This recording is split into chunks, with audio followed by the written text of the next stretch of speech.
easy. Checking the forecast, things looking crazy. A storm on the horizon, the pressure is low. Gotta get moving, put on a show. The news is all buzzing, state of alert, but we've got a plan.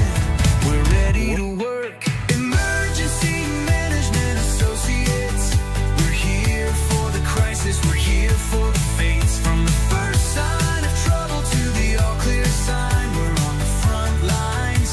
We're one of a kind. Emergency Management Associates. We're the calm in the chaos, we're opening gates. Connecting the dots and making the calls. We're picking you up when you're starting to fall.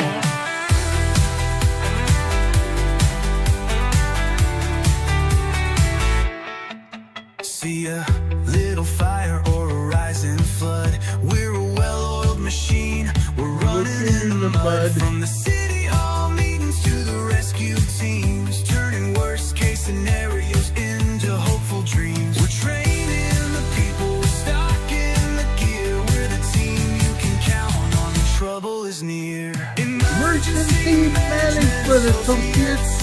We're here for the crisis, we're here for the face. From the first sign of trouble to the all clear sign, we're on the front lines.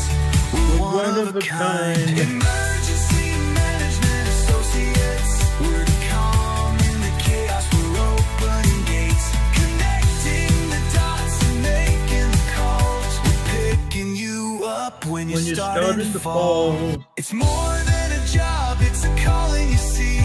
Prepared for the present and what's yet to be.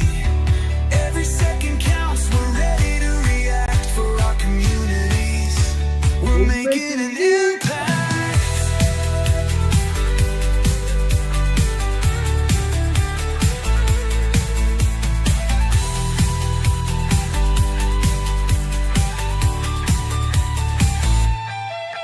Emergency Management Associates.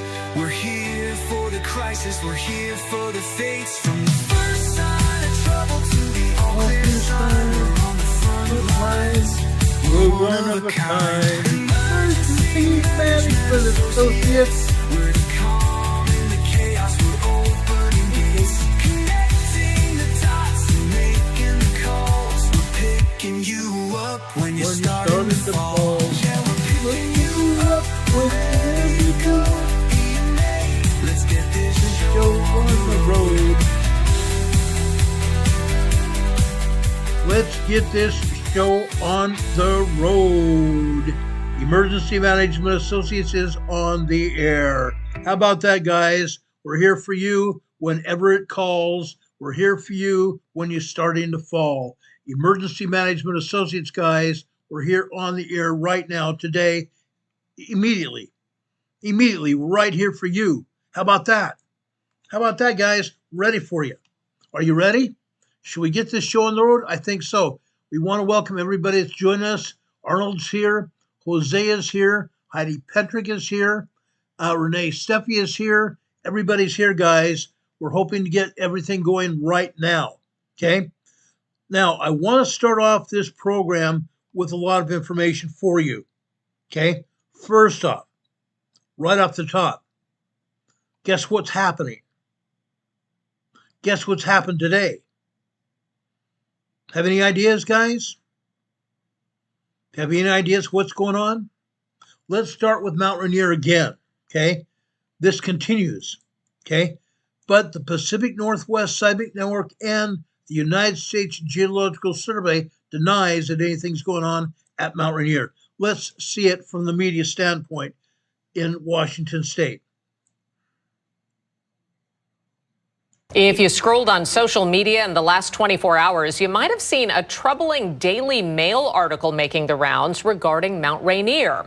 It talks about a 72-hour period of new tremors on Mount Rainier, questioning what it means and if we should be worried. Chief Meteorologist Shannon O'Donnell looked into what's actually going on. So, Shannon, what are you learning? Nice talk back with our seismic network there at the University of Washington, the PNSN today, and it sounds like one of the science writers there at the Daily Mail probably looked into some data that was bad and put out this story. So a little bit of a false alarm out there. I think we have a view of Mount Rainier. It looks beautiful today. The mountain is certainly out, but no unusual activity. Let's look at my graphics here and you'll be able to see the activity that is happening here around Mount Rainier. It is. Okay, I want to pause it here for just a minute. What you're looking at the lower middle side of your screen here are two antennas from the seismograph. Two different antennas from the seismograph. Note that they are covered in ice. These antennas are covered in ice. But what they're trying to say is that the signals that they got from the seismograph are not exactly true. Just normal earthquakes here on the West Coast. If you can see that there in the Weather Center computer, it is just our typical earthquake activity going on. And there you see some frozen sensors that were probably not able to get the data correctly. And that's why we had that cause for false alarm. So according to our good friends there at the Seismic Network, nothing to be worried about at all. You can see here just one earthquake in the last 24 hours or so, and that was closer to Omak, so not a lot of activity at the moment happening at Mount Rainier. And again, according to the PNSN, it is typical seismic activity. The culprit is probably those frozen sensors, and they have assured us everything. Okay, they're saying it's frozen sensors. It's not. Those antennas were what was frozen. I want to make sure you understand, everybody understands, not just you, but everybody. It was the antennas that were frozen. The Pacific Northwest Seismic Network is saying that their seismographs are not digital, they were the old analog seismographs. And that those seismographs were not putting out good information, and because of the frozen antennas, that the antennas were scrambling the information that was fed to the Pacific Northwest Seismic Network offices at the University of Washington. That's what they're saying. Make note what they're saying, guys. The data, they said, was scrambled. The culprit frozen sensors? No, the antennas were frozen, not the sensors. The sensors are in the ground. Is normal, no cause for alarm at all. No cause for alarm, guys. Note what she said, no cause for alarm. That comes directly from the Pacific Northwest Seismic Network. But that's not just the truth. It's absolutely not the truth at all. I want to make that perfectly clear. Okay? Let's go and take a look at what actually happened at Mount Rainier, and it's continuing to happen. It's not frozen sensors at all. I want to make that clear. This is not frozen sensors at all. They are not telling us the truth. Okay? Yes, the original story came from the Daily Mail, but we never saw the Daily Mail. I did not see the Daily Mail. Okay? I don't get my stories necessarily from the media. If I get it from the media, I follow up on it to make sure it's valid. Nothing comes on the air unless it's valid on this station from me. Okay? But what happened at Mount Rainier? Let's go and take a look at the sensors on Mount Rainier right now. Okay? Right here, right now. Okay? The media, KOMO, KOMO radio, is what gave us this data here this morning. This is what scientists say the data really shows. Okay? Let's bring this up. Again, this is a star. St. Andrews Rock on Mount Rainier, on the western side of Mount Rainier. Okay? This was on the 16th. We showed you this data the other day. Okay? Yes, we're seeing a lot of tremors going up, and harmonic tremors at that. Harmonic tremors. This is continuing. Okay? It's not frozen sensors. It's not also the antennas that are doing it. Okay? Now, I want to show you what I see today. Okay? This is what they're showing today. This is the actual data today from the Pacific Northwest Seismic Network. Sorry guys, I got to reduce this in size so you can see what we're showing you here. Okay? Look what they're showing. Okay? Number one, the harmonic tremors are still there. Number two, you see the earthquakes that are happening at the top of the seismogram? The top of the seismogram on the far top left-hand side is 5 p.m. yesterday afternoon. Down here in the center here, down here in the center, the harmonic tremors lessen. The earthquakes that we're seeing were minor earthquakes here. But after 1 a.m., those earthquakes stopped and they become just tremors. Then after 9 a.m., what happened here?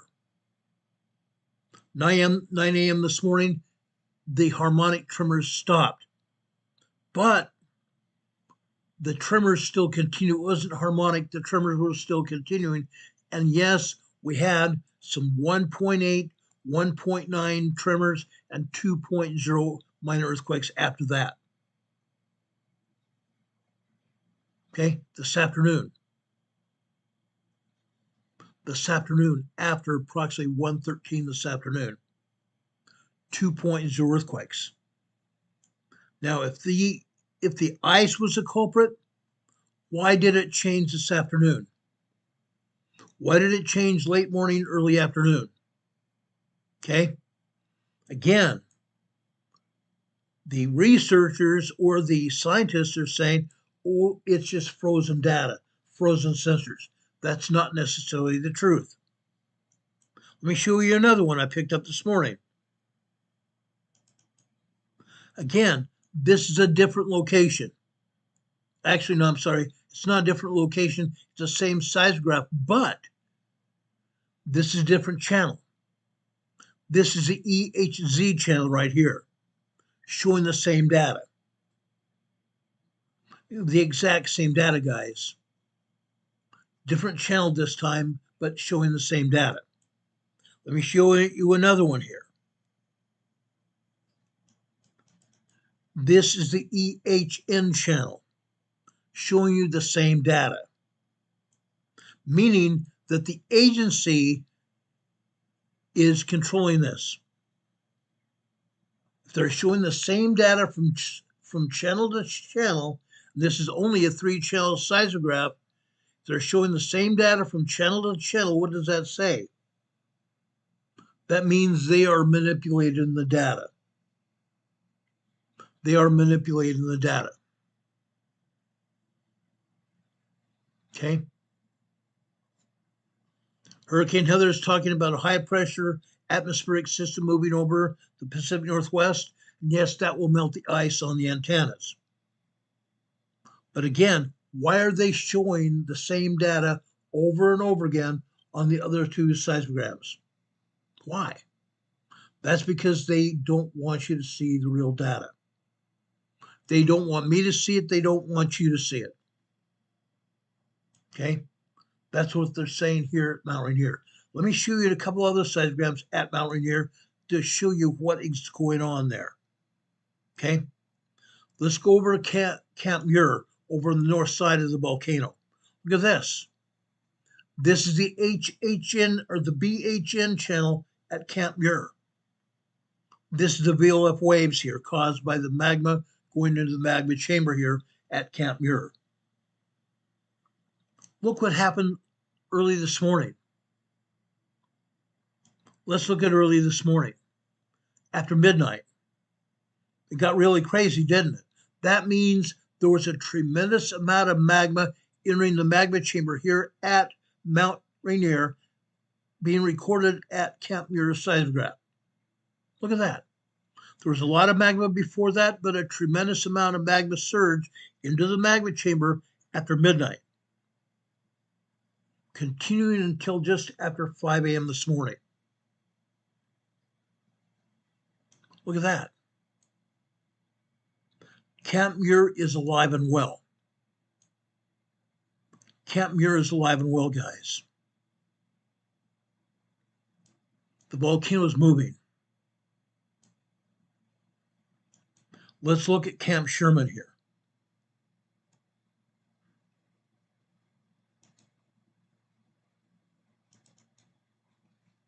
Let's look at this. This is today.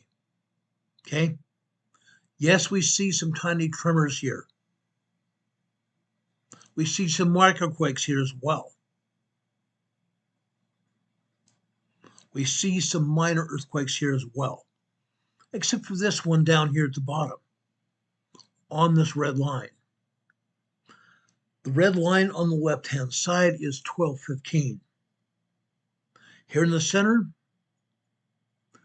this is 12:12 p.m. this afternoon. A 3.0 earthquake here. A 3.0 earthquake. This symbol up here in black here, the symbol in black, that is a magma churn signal caused by heavy-duty, high-temperature magma. Magma churn signal. Let's enlarge this so you can truly see what's going on here. Magma churn signals are supposed to be 23 to 24 lines high. Again, why is it so low? Why is it so small? The reason is that the seismograph operators, which are the scientists, have lowered the intensity of the seismograph. They've turned it down.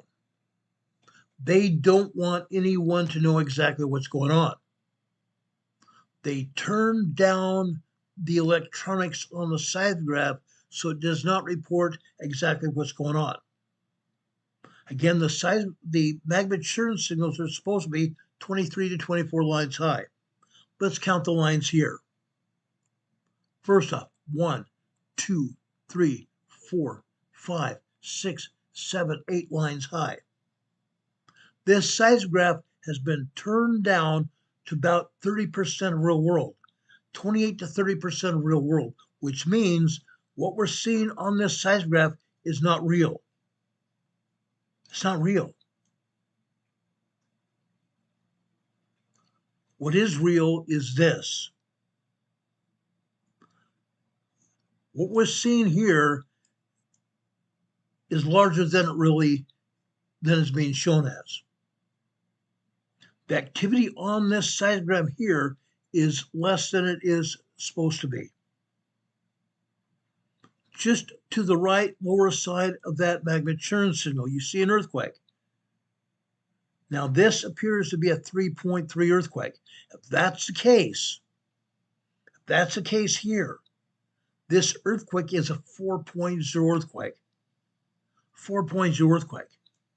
And this earthquake here, just after 12:13 p.m. this afternoon, 3.0, 3.5. So today at Mount Rainier, we've seen a 4.0 and a 3.5 earthquake here at Camp Sherman. At Camp Sherman. This particular seismogram is also showing us some minor 2.0 earthquakes. Those are probably 2.5 minor earthquakes. Not just 2.0, but 2.5. And yes, we're seeing a heck of a lot of tiny tremors here as well. Tremors happen. They happen all the time. Microquakes and tremors happen all the time. But there is other activity at Mount Rainier going on.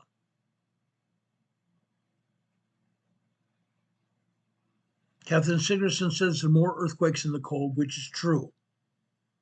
That's absolutely true. I also want to point out what is on the right side of that magma churn signal. Those other straight lines on the right side of the magma churn signal are steam signals. Steam signals. Okay? That means Mount Rainier is also steaming. We knew that. We've known that for a long time. Okay? Mount Rainier is steaming and Mount Rainier is active. No matter what the Pacific Northwest Seismic Network says, it's not the truth. They are hiding the data. They also, as I have pointed out before, have erased the data from the seismographs so as not to alarm the public. They don't want people to know what's going on. Okay? Both at Camp Sherman and Mount Rainier, or not Camp Sherman and Mount Rainier, at Camp Sherman and Camp Muir, we're having activity. We're seeing activity. They don't want us to see it.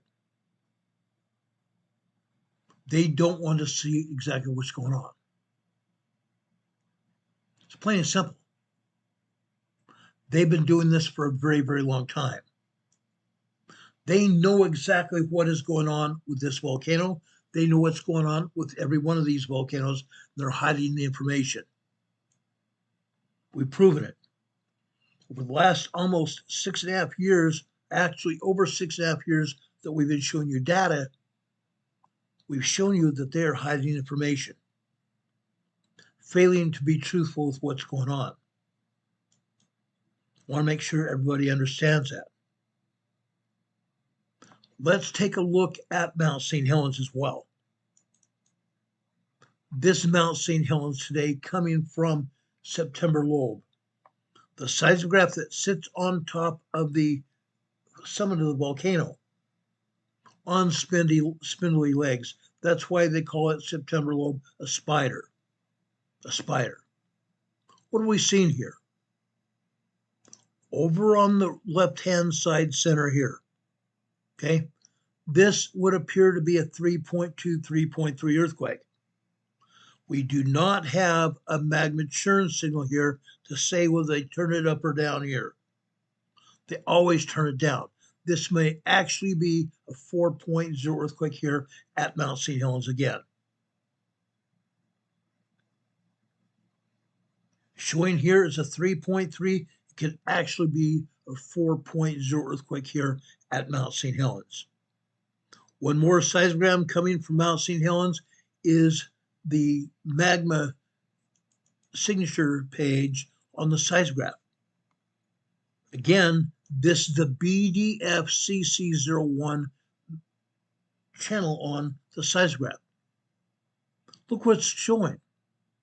Last night after 5 p.m., between 5 p.m. and 9 p.m., 1700 hours on the top left, down to 2100 hours, 9 p.m. last night. Look at that heavy-duty magma infill coming into the volcano here. Heavy-duty magma infill coming into the volcano here. Then a lesson after that. Lesson after that between 9 and 3 a.m. this morning. 6 hours. It got even less after that. Now, as I said, between 5 p.m. and 9 p.m., 4 hours here. Then the magma continued coming in pretty much under high pressure, but less than it was earlier, until 3 a.m. Let's go back to the other seismogram here. Look at this. When did this 4.0 earthquake happen here at Mount St. Helens? Just after 1 a.m. this morning. Just after 1 a.m. this morning. 1:03 a.m. this morning. 4.0 earthquake here at Mount St. Helens, and that was during the big influx of magma into the volcano here at Mount St. Helens. I want to make sure everybody understands that.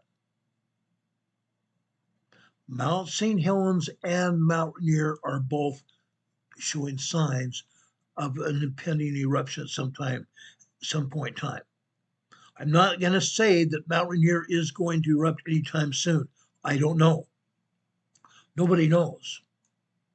But what I am showing you is evidence of what is happening. I'm showing you evidence of what's going on.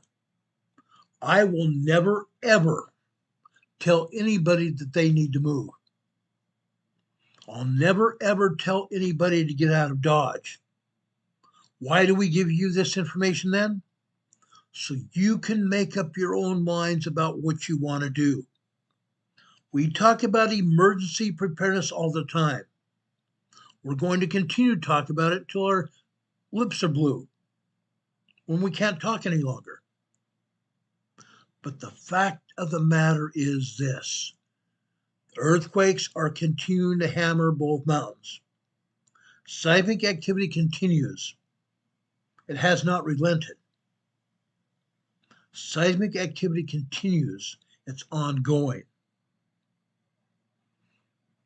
That means this volcano is moving.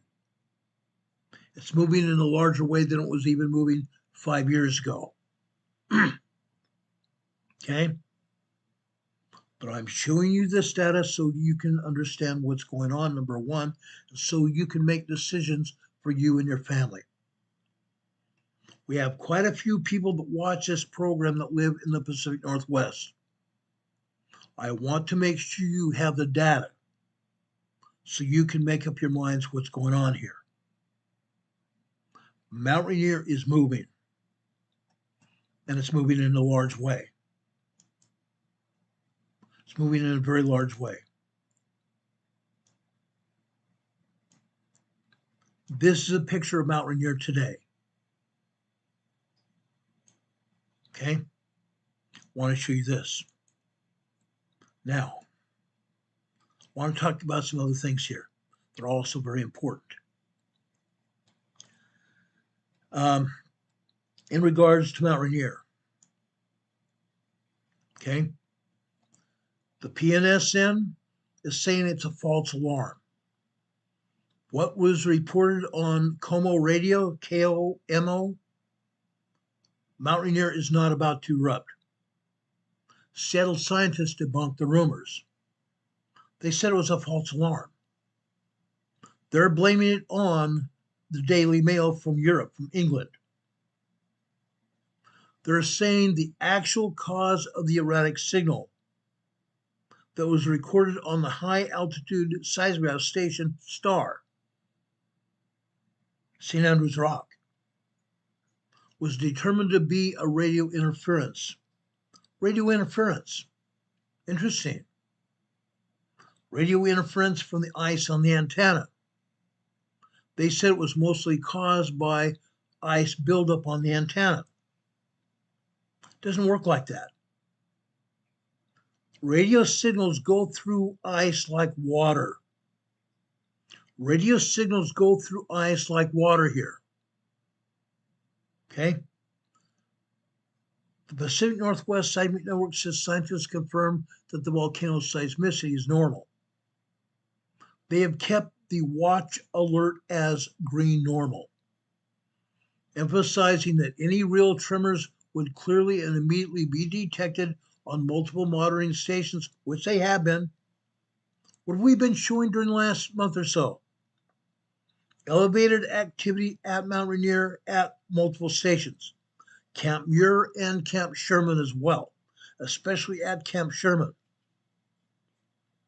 Scientists with the PNSN are pushing back against the viral online report by the Daily Mail, showing signs of increased seismic activity. That continues, guys. They said there's no current seismic activity at Mount Rainier. Unreal. Unreal. They're suggesting that America's deadliest volcano has entered a tremor phase, but it's normal. Normal.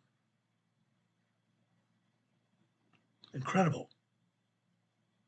Incredible. They're saying when their radio receivers lose a signal, which it did not do, their radio receiver did not lose signal. Otherwise, they would not have published those pictures of what happened at STAR or what happened on Mount Rainier at other locations. Okay? If it If the ice froze on one or two antennas, it froze on them all. And if what they're saying is true, then every one of the other seismographs that are reporting are false information as well. How can that be? How can that be? Renee Sevi says, nothing to see here, folks. Do you believe them? Not at all. Because again, the other seismologists, or I'm sorry, not seismologists, the other seismograms are showing the same kind of information, but in a different way. Okay? Camp Sherman and Camp Sherman and Camp Muir are showing activity as well. Okay? Now, I showed you what the PNSN wanted to see from November 16th. Okay? They said the Camp Sherman seismograph is located 2.5 miles to the northeast of where the STAR machine was located. It wasn't on the northeast, it was on the southwest side of Mount Rainier. So they're lying about that.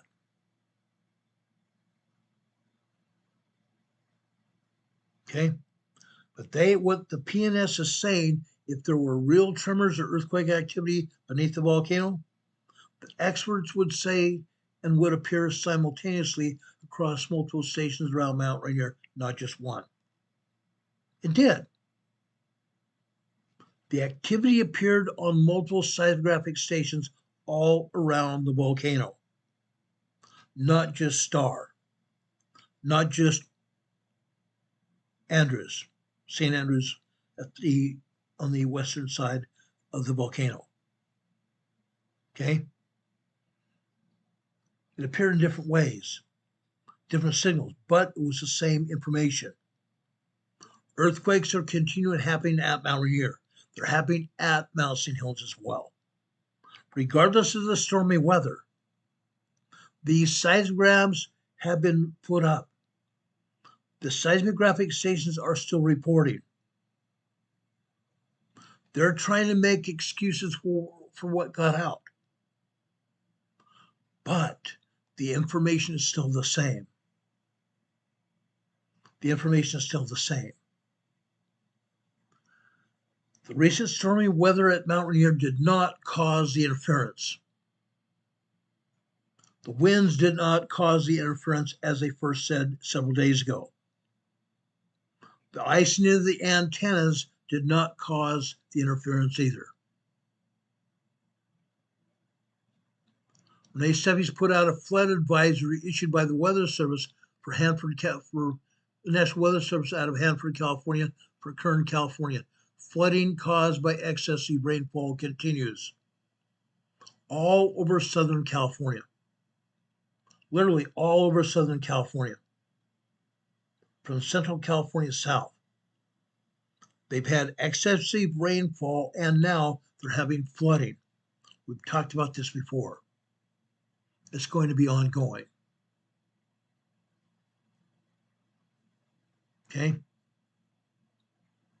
Catherine Sigerson says humans want joy and bliss, and it's Christmas shopping season. Everyone in their own world is not related to reality. Pretty much. People's world is not even close to reality. They want to disregard what's going on around them so they can have joy in their life. And I don't falter that. I don't put that down. But we need to be ongoingly aware of what's happening around us.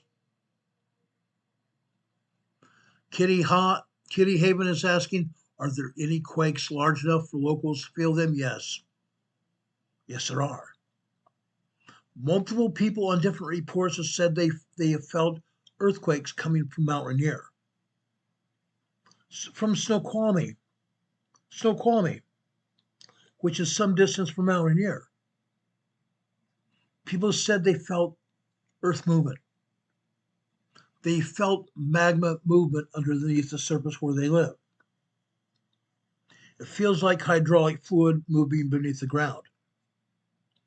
Magma is moving towards volcanoes. Magma is moving off the Pacific plate to the North American continent, moving from the Pacific plate to the North American continent towards volcanoes.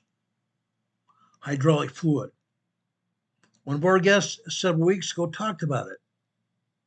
Captain Ed I had on here several weeks ago. He talked about the hydraulic fluid movement of the magma. He's felt it all over the area around Friday Harbor area. He's felt it all over around Mount Rainier as well. Okay? People feel that. It's going on. It's going to continue. This is going to continue, folks. Okay? Now, we have told you before that scientists have urged people against misinterpreting the data. That's because they've been told by the politicians in that area, both federal congressmen and senators, and local politicians, including mayors, state and local senators in Washington state, don't report the truth. Don't report the truth, because people will leave. People get up and move. The politicians want to remain in control. That's why they have told the Pacific Northwest Seismic Network and the United States Geological Survey to falsify the data, to not report the truth. Otherwise, people get up and move. They don't want that. If people get up and move, who's paying their taxes? Who's paying the taxes in that area? Who's keeping the lights on in every city and county around Washington and Oregon? Nobody would. If people are moving, the taxes are not getting paid. If the taxes are not getting paid, the politicians are going to be out of work. The city and county officials will be out of work. And as it occurs, guess what happens then? The lights go off on the streets. The street repairs stop. That's going to happen at some point in time. That's going to happen. Okay? But again, the scientists are cautioning misinterpreting the data. That's because they're being told to do it. PNSN is saying it's sloppy journalism by non-scientists who don't understand seismology. They said the journalists are not checking with those that do generate the data. Really? Seems to me, because I've seen the article now as of today. I've seen the data generated by Como.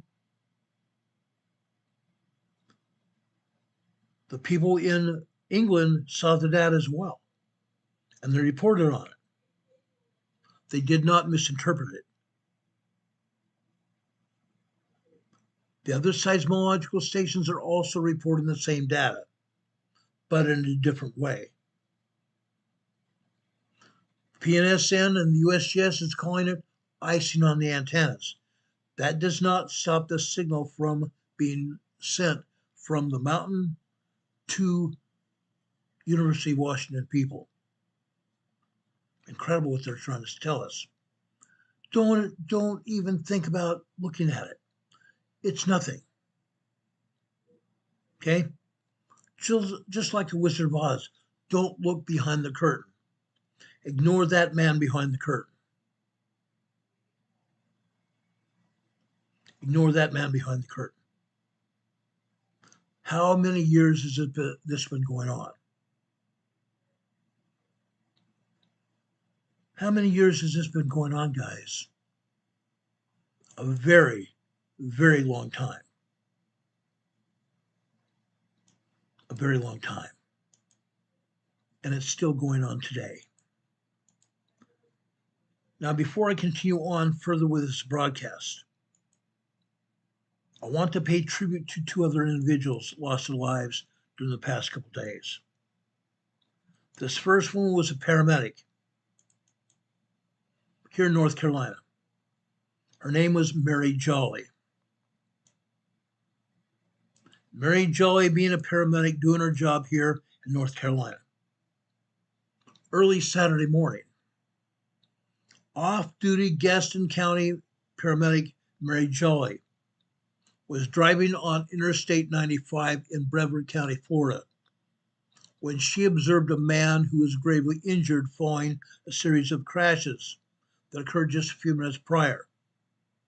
Without hesitation, Mary Jolly got out of her car to help him. While attempting to render aid to this person at the crash scene, Mary Jolly was struck by a passing vehicle.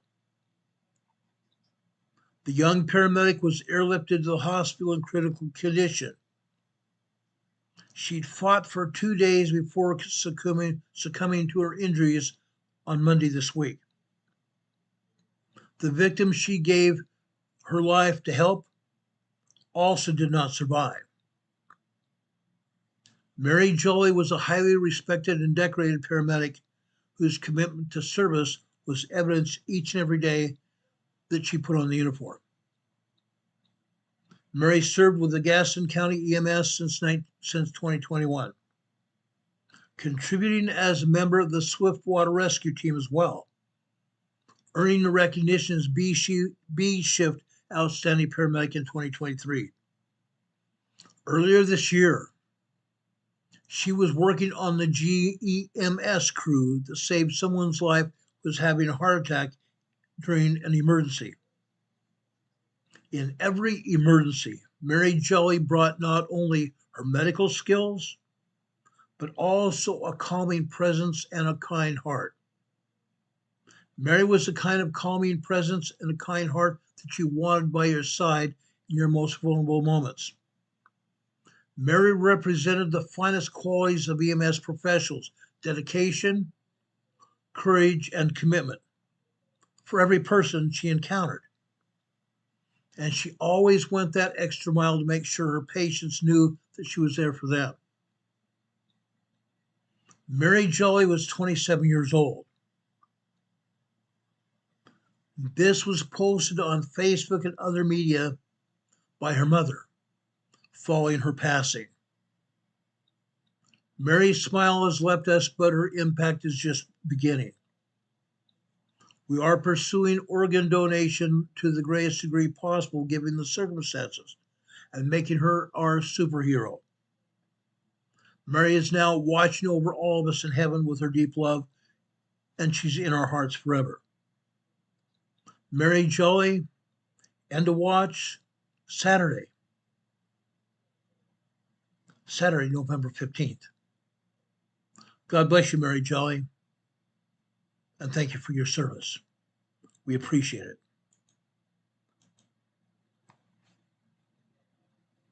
Someone else also lost their life. Alex Sanders in Alhambra, California. A young man. We are deeply saddened to learn of the loss of Alhambra, California police officer Alex Sanders, who tragically passed away following an early morning pursuit that ended in a crash. We stand by with our partners at the Alhambra Police Department during this difficult time. Our thoughts, prayers, and heartfelt condolences are with Officer Sanders' family, his friends, and his loved ones as they navigate their loss. God bless you, Officer Sanders. God bless your family. God bless all those who loved you and who you loved, whether in uniform or out of uniform. Officer Sanders End to Watch, Wednesday, November 19th, 2025. Thank you for your service, Officer Sanders. You will never be forgotten. Thank you for your service. We appreciate you so much. Now, I have a lot more to talk to you about tonight. I want to talk about earthquakes in Southern California. I talked completely or almost completely about all the earthquakes in the Cascade Range. I did not show you the earthquakes at Mount Shasta and Mount Lassen. There are earthquakes at Mount Shasta and Mount Lassen. I want to make you aware of those. They are ongoing. Those earthquakes are ongoing, guys. At Mount Shasta and Mount Lassen are both in the southern part of the Cascade Mountain Range. The Cascade Mountain Range goes into southern British Columbia, Canada, and goes all the way down to Mount Shasta in Northern California. Mount Shasta and Mount Lassen in Northern California. This is Mount Shasta. This is Mount Shasta. Okay? This is a seismograph on the north side of Mount Shasta. Seismograph LBO. Okay? We're showing you seismographs just like this, literally all over California. Los Angeles, going down into the Imperial Valley at Bombay Beach. Okay? This is what's happening. These are long duration tremors going on at the time. And some of these tremors have gone from tremors to minor earthquakes as well. The red lines are done by the computer. The computer put in these red lines to get the attention of the seismologists. The red lines here are at least 2.0, 2.2 earthquakes.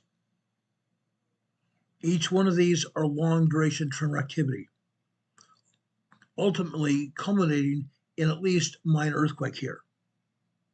That's what you're seeing here. The top line here is yesterday at 1400 hours, 2 p.m. at the top.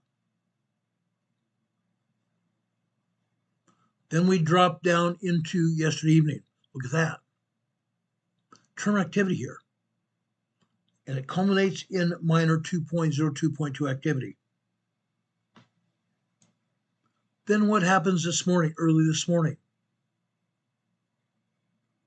After 2 a.m. Okay, prior to that, we still are seeing tremor activity, but it's less. Then after 2 o'clock this morning, it starts all over again, culminating in, like I said, 2.0, 2.2 activity here. 2.0, 2.2 minor earthquakes. Then about 4 a.m. again, it calms down for a time. Then at 9 a.m., it starts kicking into gear again.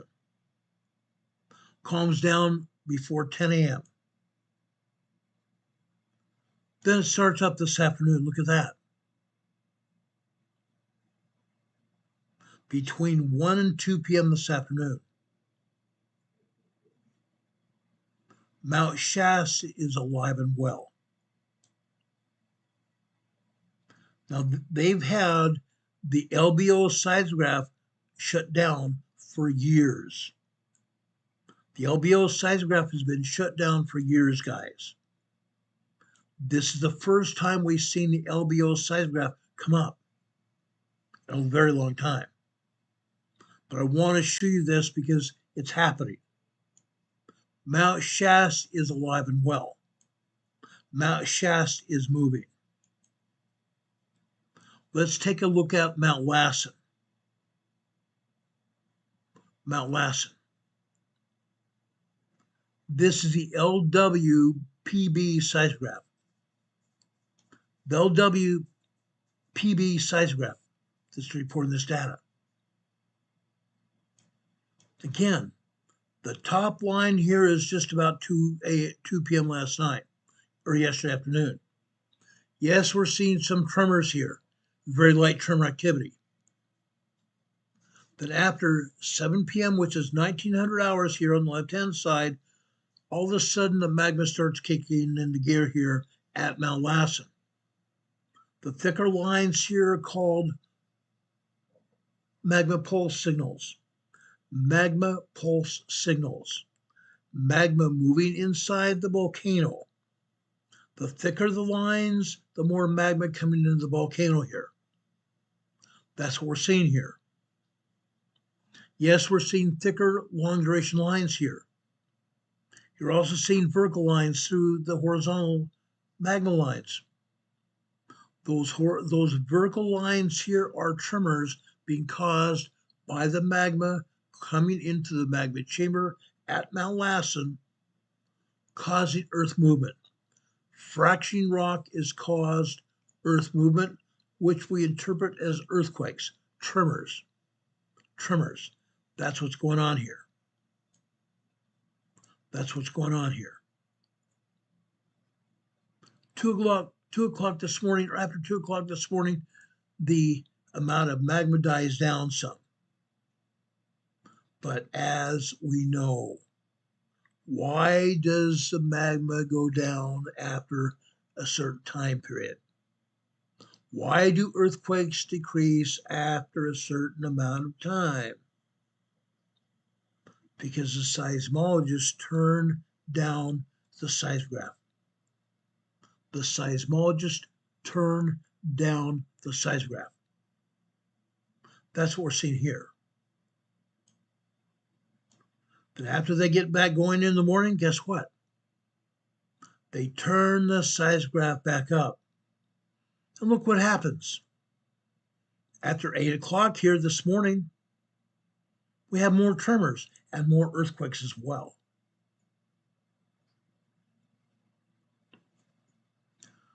Just before 9:30 this morning, on the right-hand side,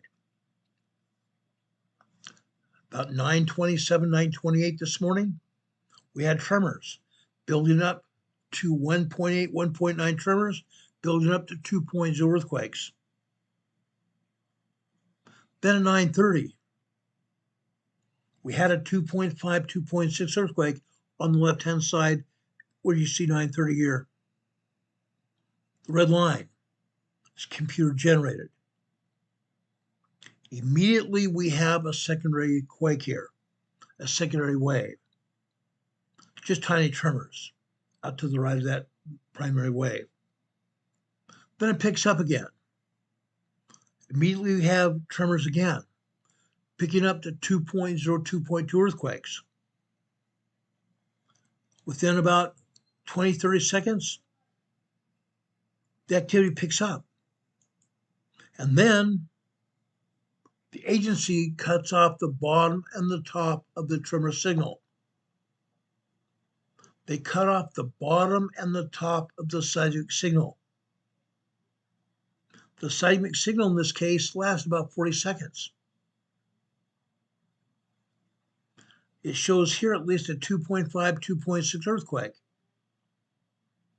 They cut it off because they don't want to admit how strong this quake was. Probably a 3.5 earthquake here at Mount Lassen. I'm not kidding. I don't kid about this. And then shortly after that, the secondary wave, we have a 2.0 earthquake, and then nothing. Not a thing. About 7 or 8 minutes go by. Then all of a sudden the activity continues. Tremors building into 2.0, 2.2 activity, building up to another 2.5 earthquake. Multiple 2.5 earthquakes back to back. Then we have another secondary wave out to the right. The secondary wave out to the right goes out for about a minute and a half. But the secondary wave also is showing 2.0 earthquakes going down to tremors. But the secondary wave shows about 1.5 minutes secondary wave. That means what actually happened during the secondary or second quake interface here was this was actually a large earthquake. Larger multiple earthquakes here. probably closer to a 3.0 earthquake here that they didn't want to tell us about. Then over here on the right-hand side, we have another 2.5 sequence, the last mere seconds, but multiple primary waves lasting for 2.5 minor earthquake. Incredible. Mount Lassen is active, guys. Mount Lassen is very active. I have one other seismogram to show you from Mount Lassen, and you will see what I'm talking about. Again, Mount Lassen is very active.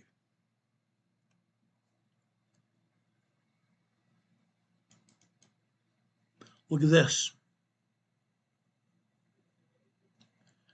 This seismograph is on the southeast side of Mount Lassen. The southeast side of Mount Lassen. Look what we're seeing here. Up at the top again, the seismograph started recording data at just after 2 p.m. yesterday afternoon.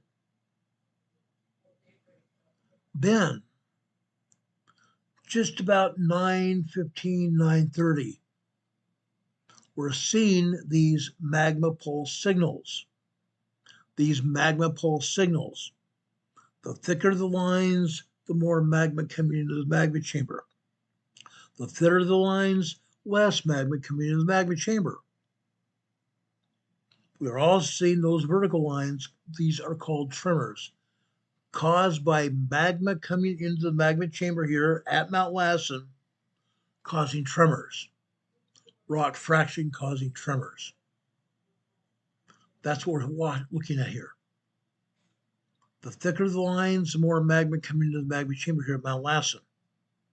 The same kind of difference we saw on the other seismograph. Look at that.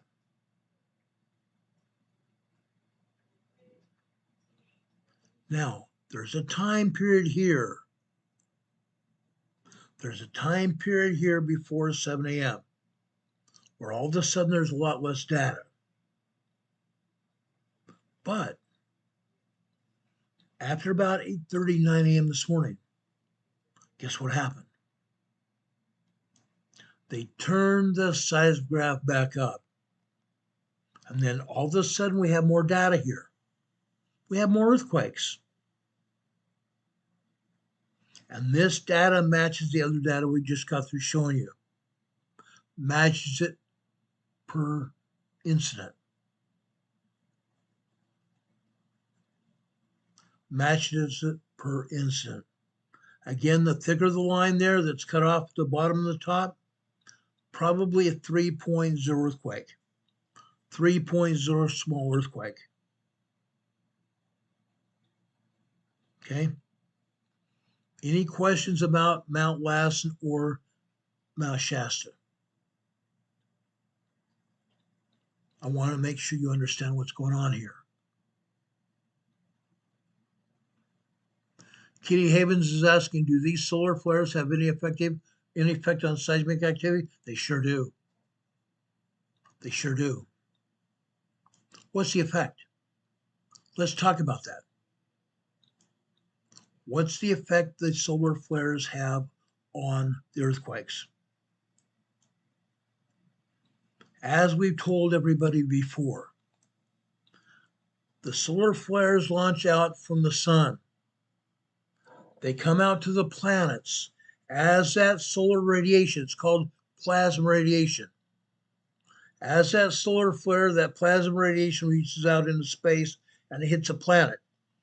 It completely engulfs the planet in radiation like this, just like that.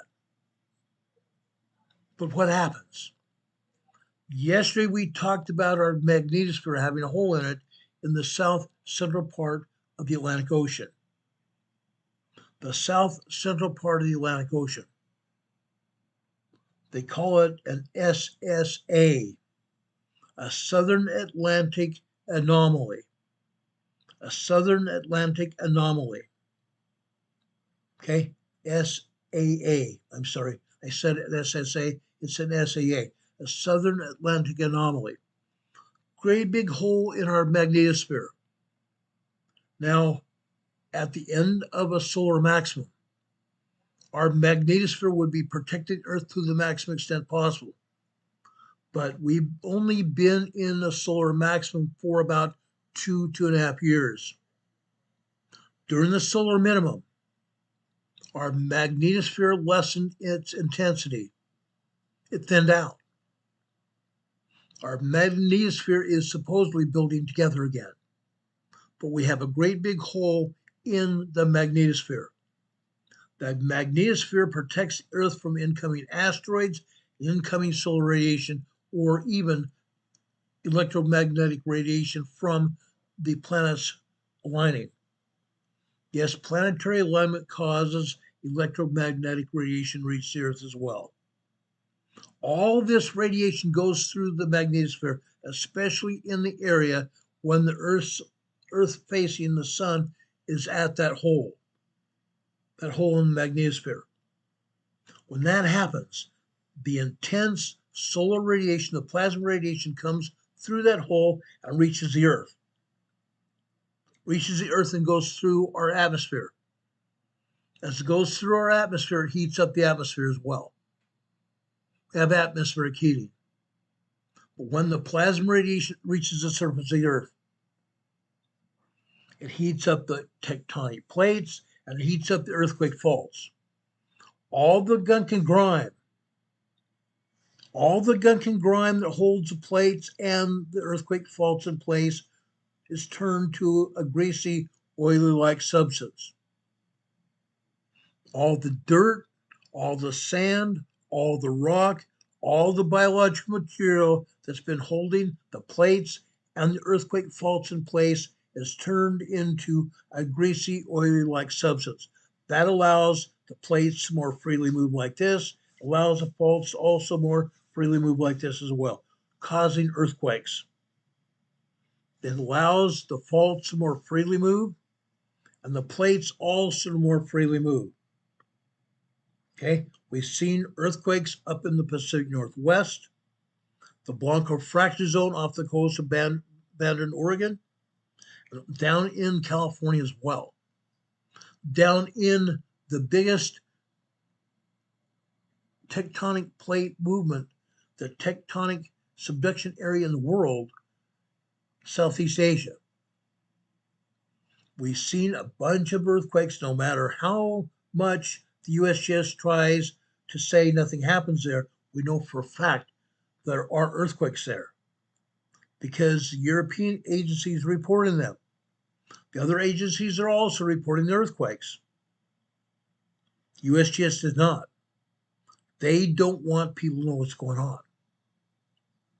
But all the gunk and grime that holds those plates and the faults in place turns to an oily, greasy-like substance, allowing the faults more freely move and the tectonic plates more freely move like this. And yes, we've seen increased seismic energy. We've seen increased earthquakes. That happens. It happens with volcanoes. The plasma radiation is causing the volcanoes to move. We have seen more earthquakes. We've had more earthquakes. Okay? That was a very good question. Thank you for that. We appreciate that. Any other questions, guys? Richard Smith, thank you for being here. Yeah, Rich, we've talked about the hole in the magnetosphere. We showed that hole yesterday during our program. It's a huge hole, major, major hole, going over probably several thousand miles long and over 1,000, 2,000 miles wide. Huge hole in our magnetosphere. Kitty Haven says, thanks for the info. Thank you for asking. That was a great question. Any other questions before we go on? Because we're going to now be talking about earthquakes in Southern California. All kinds of earthquakes in Southern California.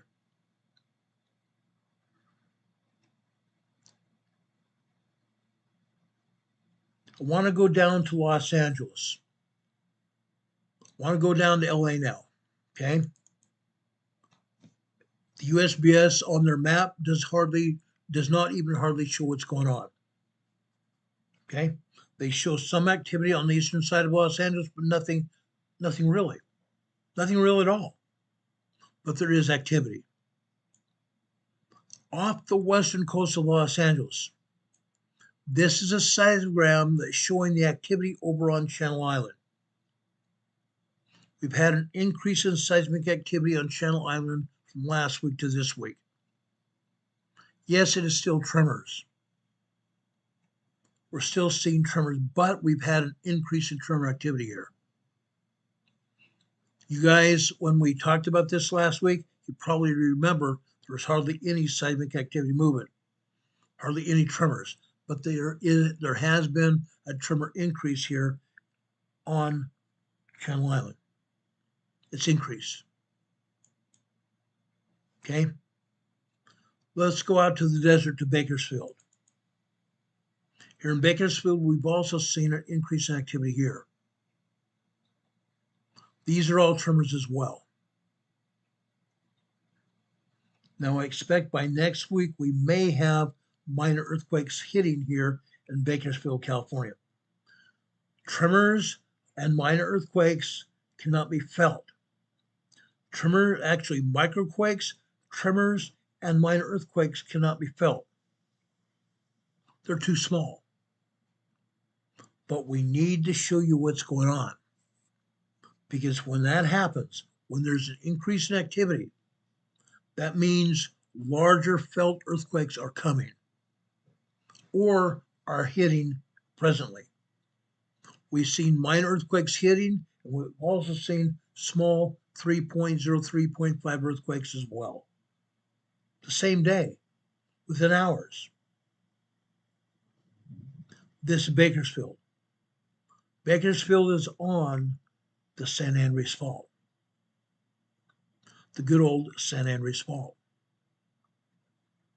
Let's go further south over to Cabazon. Cabazon is in the desert area just below San Bernardino Mountains. Just below San Bernardino Mountains. Look what we're seeing here. Prior to 3 weeks ago, all we were seeing were hit and miss tremors here in Cabazon. Now, as of last week and this week, we are seeing long duration tremor activity. And you're seeing it here. You're seeing it here. Some of this long duration tremor activity is also turning into minor earthquakes as well. 2.0 minor earthquakes. You can see those 2.0 earthquakes before 10 a.m. this morning and after 11 a.m. Okay, which means the tremors are building up in activity to be 2.0 minor earthquakes. They're going from 1.8, 1.9 tremors to 2.0 earthquakes here. Cabazon, California, at the base of the San Bernardino Mountains. Let's go over to Idlewild.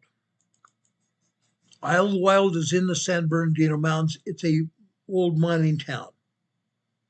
An old mining town. Now it's basically a ghost town that's turned into a tourist trap. They have A-frame cabins here that you can rent year-round. During the spring, summer, and fall, they have hikers in the area. In the wintertime, there's skiers that go out there. Here you're seeing tremors here.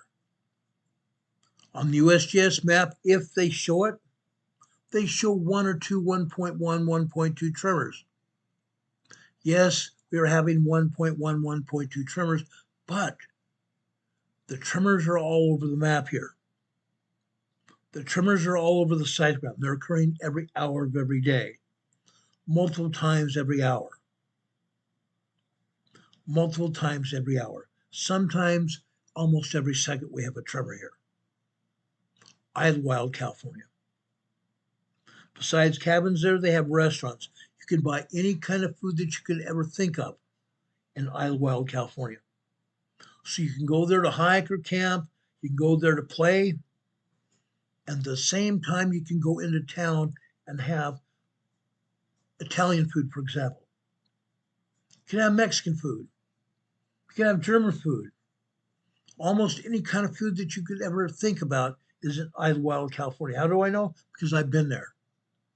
I spent a weekend there before. The town has not changed. It's probably gotten better. Idlewild, California. While we're out in the desert of Southern California, let's look at a town called Victorville. One of my dearest friends lives in Victorville. She's here on YouTube occasionally, and she's one of our mods when she's here. Her name's Aveyah's granny, a great lady. I admire her very much. Here in Victorville, we're all seeing tremors here. A lot of tremors. Almost nonstop tremor activity. There's been an increase in tremor activity here in Idlewild, California. Increase in tremor activity here in Idlewild, California. Yes, before we had hit and miss tremors here. Now it's ongoing.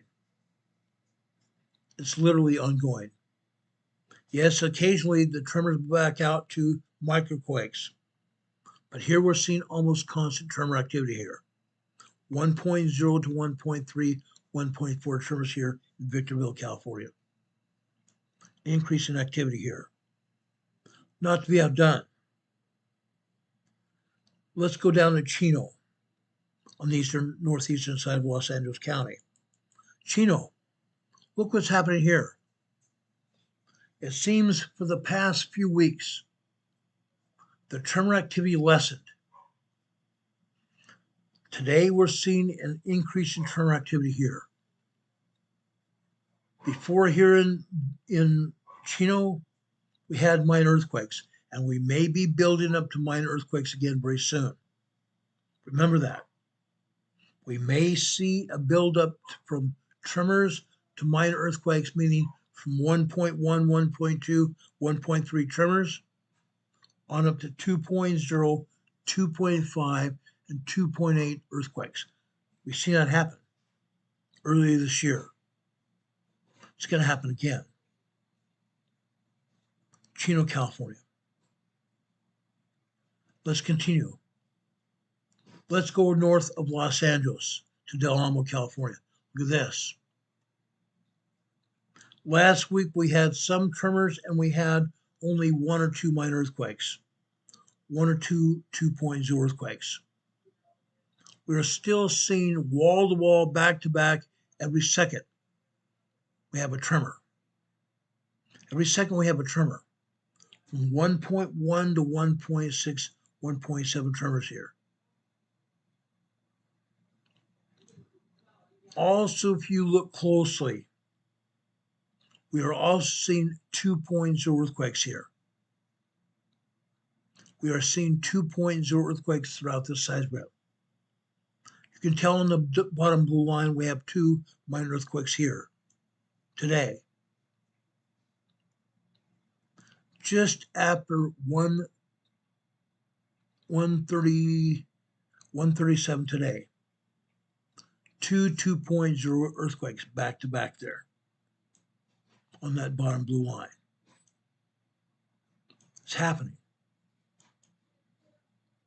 It's happening. That was Del Amo. Let's go over to another community called Ellis, which is also north of Los Angeles, in Los Angeles County. Let's look at this closely, okay? The top line here is 5 a.m. Actually, 4 a.m. The top line here is 4 a.m. Usually it's 5. This time they put it at 4. Tremors, 1.1, 1.2, maybe 1.3 tremors here for several hours. Then all of a sudden on the green line on the left-hand side after 6:45, 6:45 on the bottom green line on the left-hand side after 6. 6:45 on the green line after 6 a.m.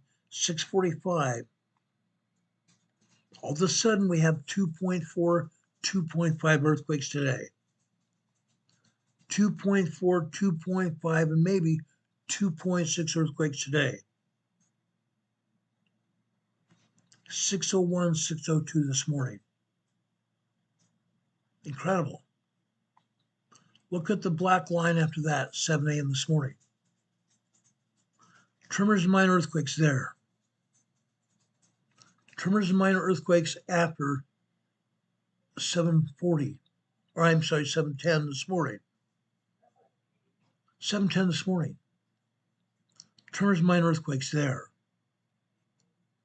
7:45, actually 7:30 on the blue line beneath that. Okay. That was about 7:07, 7:08 this morning on the blue line here. The green line, 7:45 again. 7:45 until 8. Tremor activity. Then after 9:15 this morning, more tremor activity. Increased tremor activity about 9:06, 9:07 for several minutes. The same thing happened after 9:45 on the green line. Look at this, guys. It's moving. Moving. We drop down here to 12:45 on the left-hand side of the green line. 12:45. 2.0, 2.2 earthquakes. The ground is moving here. We have tremors and minor earthquakes here. Ellis, California. Let's move over to the east side of Los Angeles to Fontana. Good old Fontana.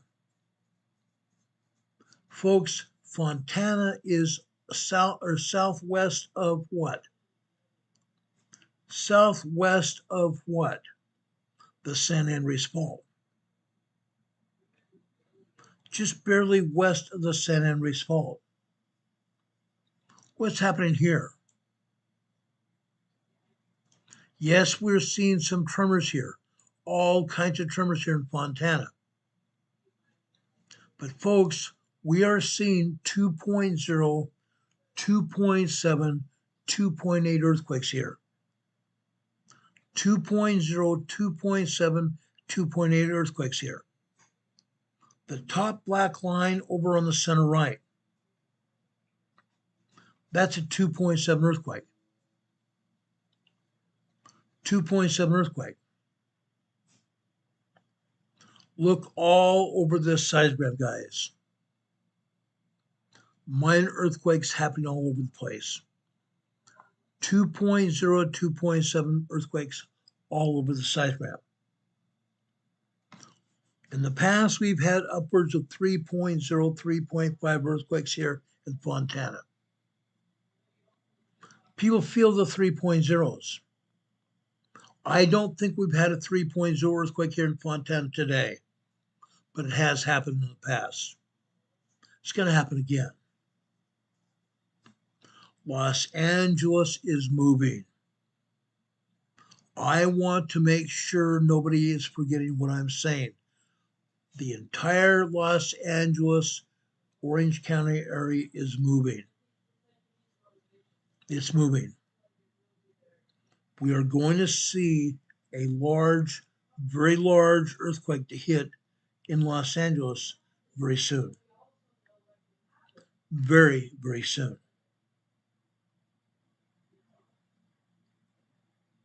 So I showed you Fontana here. Let's go back out to the southern coast of Los Angeles to Laguna Niguel. Guys, we've also seen a small increase in tremor activity at Laguna Niguel. Small increase in size of tremors here. No, it's not increased substantially, but there has been a small increase in tremor activity here. That means the coastline of Los Angeles is changing.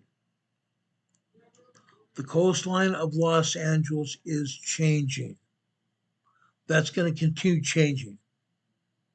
Like I told you yesterday and during this past week or so, there's also been an increase in weather coming off the Pacific Ocean.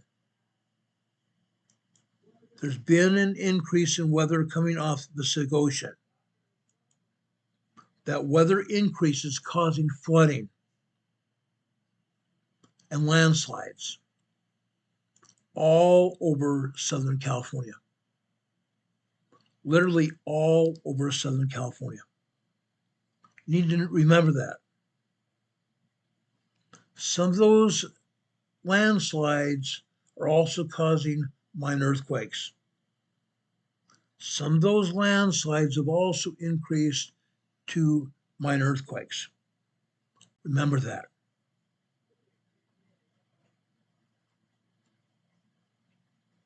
Remember that. Now, I just remembered I forgot to put up a diagram here, and I'm going to put it up right now.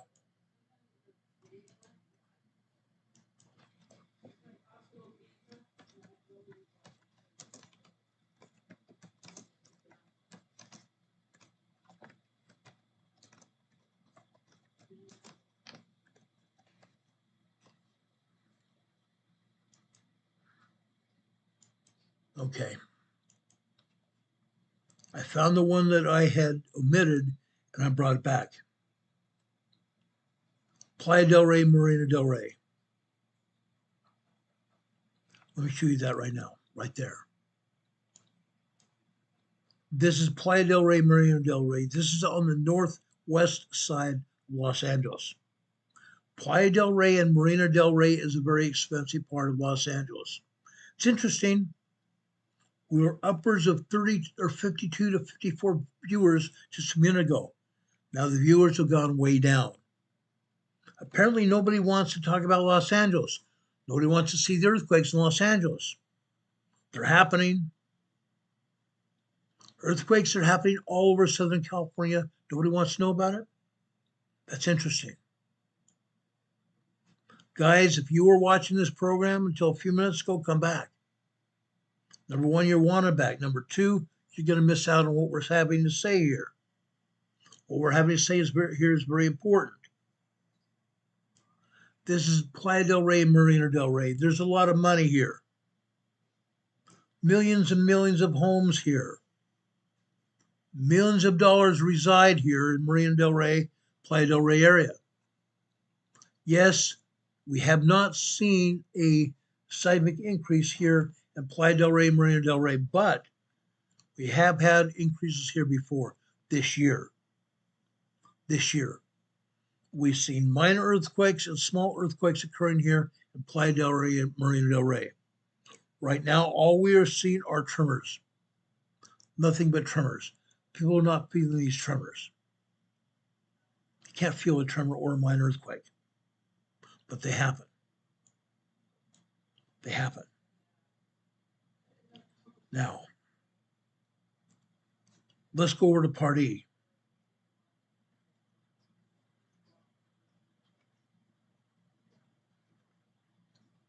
No, before we do that, let's go over to Los Angeles, downtown LA. Here in downtown Los Angeles at the LA County City Building, yes, we're seeing tremors. We've had minor and small earthquakes here in downtown Los Angeles. Today, all they are allowing us to see here from the seismograph in the basement of the LA City County Building are tremors. Nothing but tremors here. Yes, we've had, like I said, minor earthquakes and tremors here before, and earthquakes, small earthquakes here. We're not seeing that today. Let's go over to Mariloma, also northeast of Fontana that we showed you. Mariloma. Mariloma is southwest of Loma Linda. Loma Linda is where the world-renowned medical center is. Here we are seeing tremor activity. Lots and lots of tremor activity. This activity has increased since last week.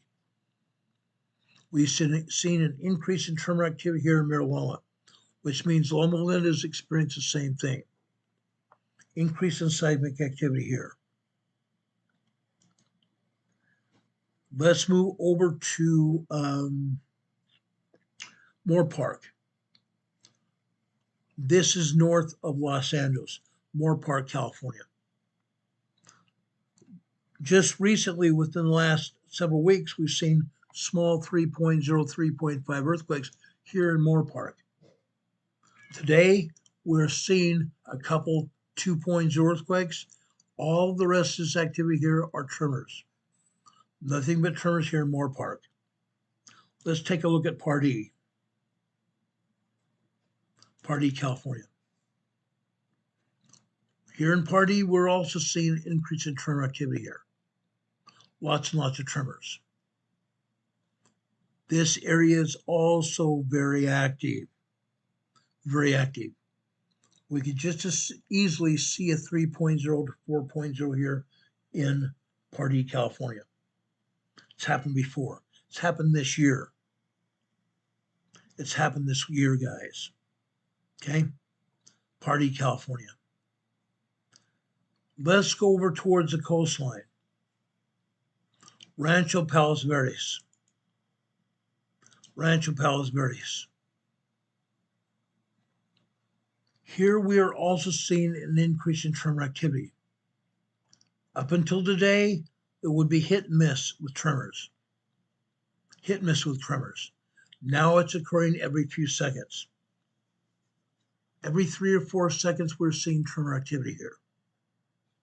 1.0, 1.2, 1.3 tremors here. Rancho Palos Verdes. Just last year here in Rancho Palos Verdes, the entire area burned down to the ground. Burned down to the ground. Then after the rains last year, it turned into a great big huge mudslide. Rancho Palos Verdes. It's probably turning into a mudslide again today because of the heavy rains. Okay. Let's go over to Rinaldi, also north Los Angeles. Good old Rinaldi. Look at this. We're also showing you an increase in tremor activity here in Rinaldi. Look at these wavy lines here. What are they, guys? These wavy lines here at Rinaldi started several weeks ago. These wavy lines here is the seismograph telling us there's magma down here beneath the surface. Magma down beneath the surface, guys. That's what it's showing us. Again, just like I told you earlier in this broadcast, the magma channels off the Pacific Ocean, down below the Pacific Ocean. The magma channels come up into San Diego City. They come up into Los Angeles. And the magma channels are heading for the volcanoes. The magma channels are moving eastward towards the volcanoes. And yes, there is a volcano over here east of Los Angeles. There is a volcano east of Los Angeles. I'm going to show you what's going on in a few minutes. Hang in here. This might enlighten all of you. It might also scare a lot of you, because that volcano is also active. Let's show you Rio Hondo. Here in Rio Hondo, you're also seeing these wavy lines.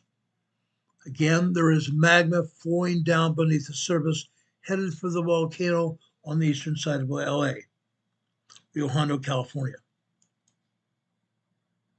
Okay? Let's go over to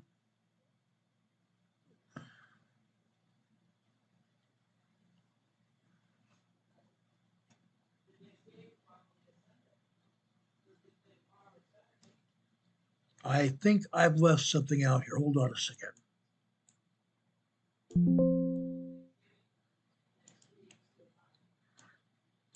The seismogram I wanted to show you is not here.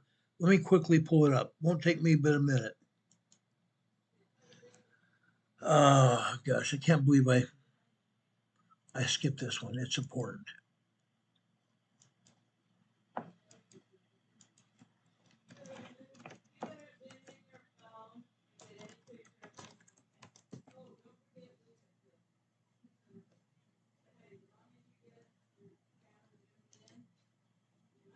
Hold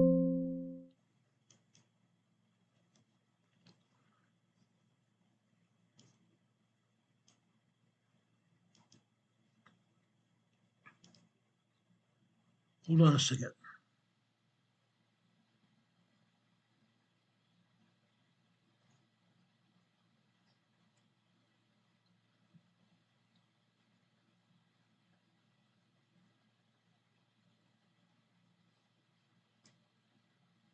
There it is.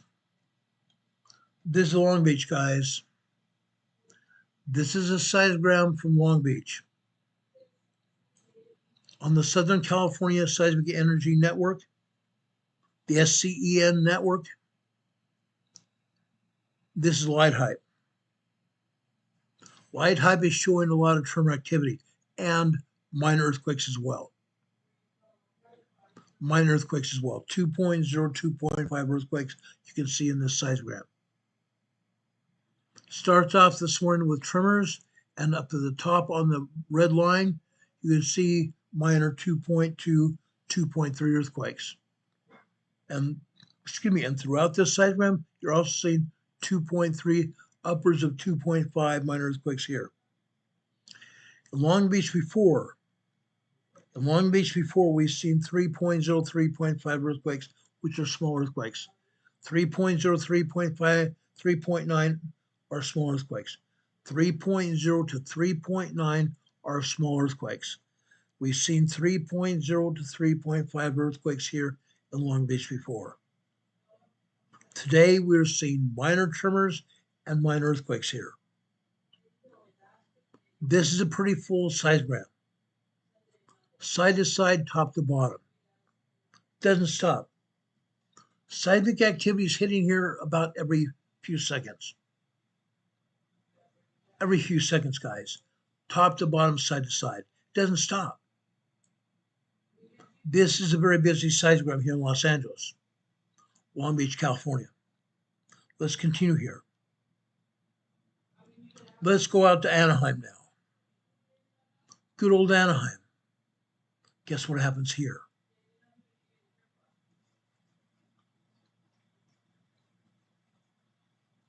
Guess what happens in Anaheim? Anaheim is basically in the central LA area. Anaheim is where you see Disneyland and Knott's Berry Farm. Today we have some tremors and minor earthquakes. Tremors and minor earthquakes here. Okay? Throughout this seismogram, up at the top, we have some minor tremors. After 6 a.m., the tremors increase. In the center of the seismogram here, you see minor tremors turning into minor earthquakes. 2.0, 2.3, 2.4 earthquakes. For example, after 10:30 this morning, look on the blue line there. 2.0 earthquakes. After 11:15 on the red line on the left-hand side. See 11 o'clock there? Just below his red line, it was 11:15. 2.7, 2.8 earthquake. Minor earthquake. 12 noon. 12 noon on the left-hand side. At approximately 12:05 on the black line. 2.0 earthquake again. Come down to 1400 on the left-hand side.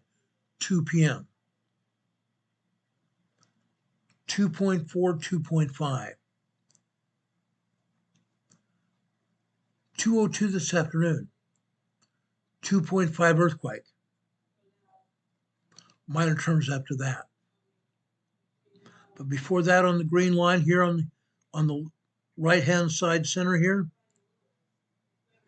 this would be 1:56 this afternoon, a 2.7, 2.8 earthquake.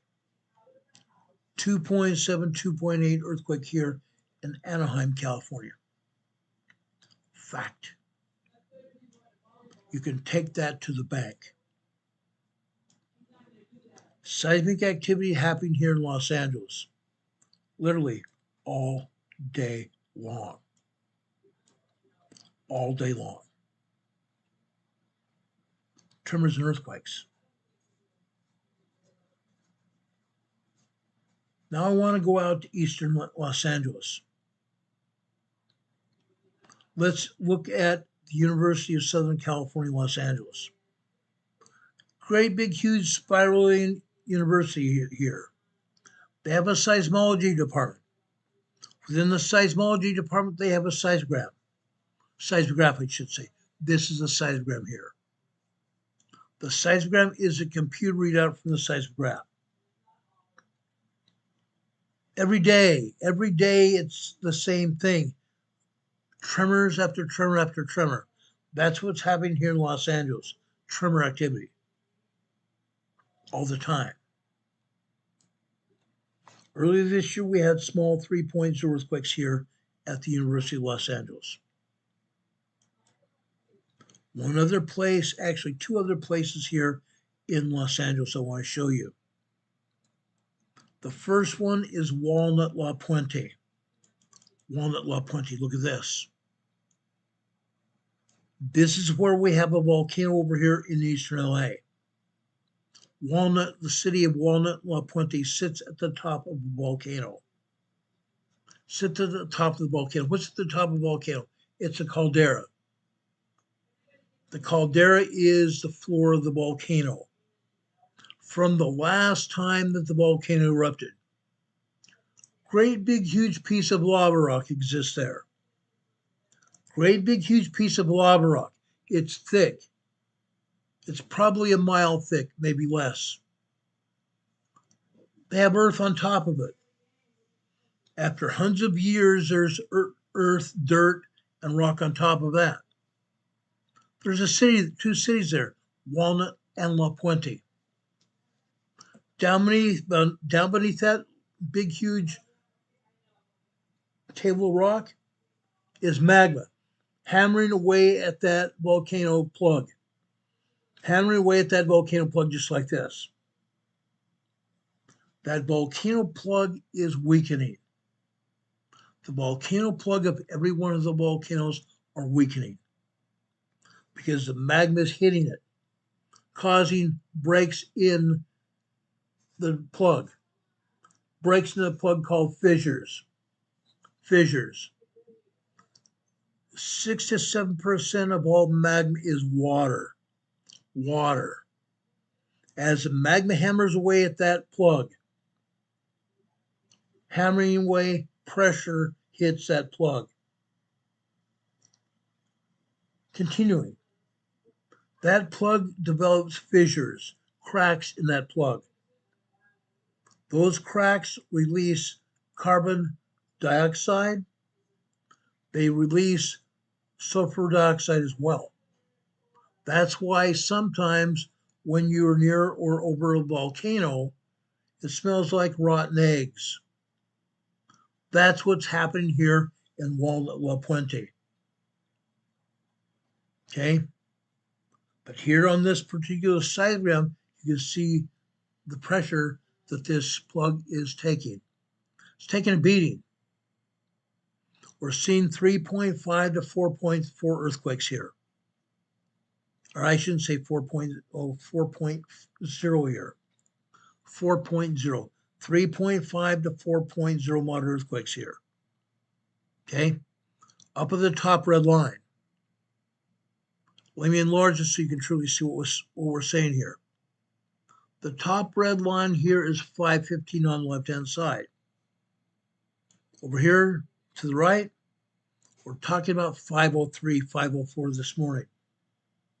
Guess what we're having here?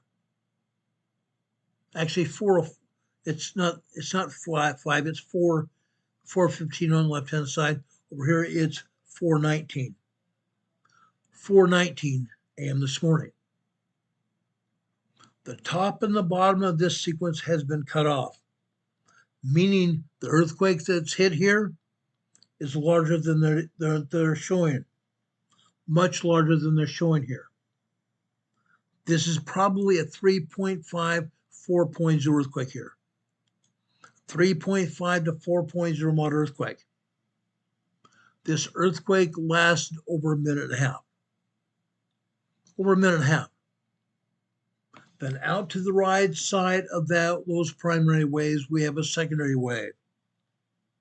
The secondary wave in this case lasted over 2 minutes, which means every bit of what I just said matters. This was actually at least a 3.5 to 4.0 earthquake here. 3.5 to 4.0 earthquake here. After 6 a.m. on the left-hand side, there is an earthquake that happens after 6:15. Okay? But that earthquake actually started before that. On the black line above it on the right-hand side. We cannot see everything that happened there because the other seismic activity is there on the red line that covers it. But we had seismic activity in the form of tremors and minor earthquakes. All of a sudden, after 6:15 this morning, on the red line, we have more minor earthquakes as well. Probably 2.5, 2.6 minor earthquakes. The sequence is cut off. We can't see everything. But over the right later, about 2:26 this morning, not 2:26, I'm sorry, 6:26 this morning, 2.6, 2.7 earthquakes. And it appears that this sequence was also cut off at the top and the bottom. So this is at least showing you a 3.0 earthquake here. A 3.0 earthquake that lasted 3 minutes.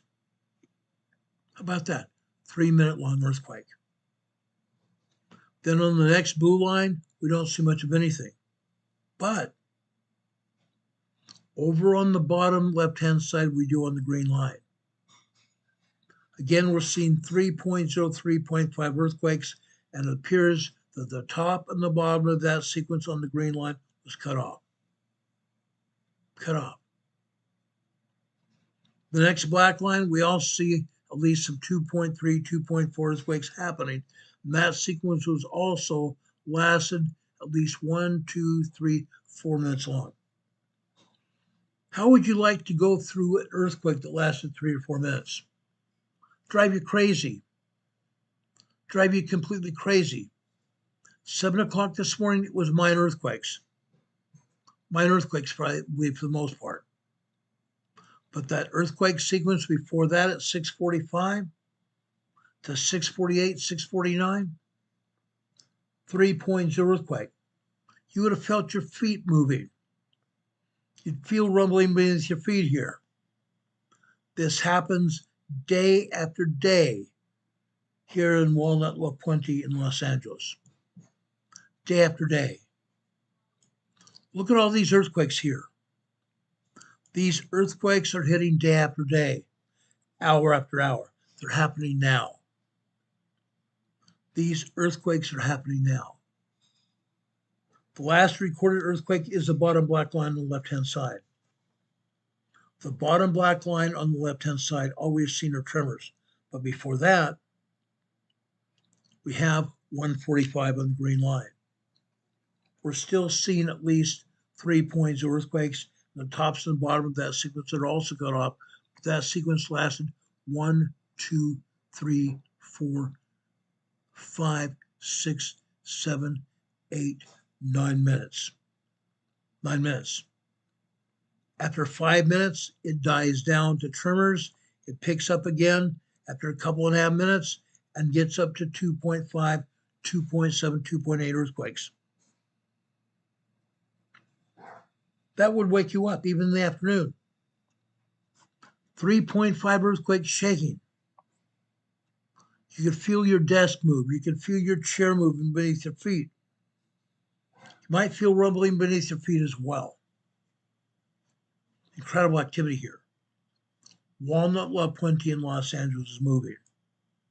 A great deal. A great deal. And Walnut La Puente is not the only place. Los Angeles is not the only place where we're seeing earthquakes. Let me be very emphatic about that. It's not the only place you're seeing earthquakes. Let's drop down to San Diego, California. San Diego, California. On this seismogram right here.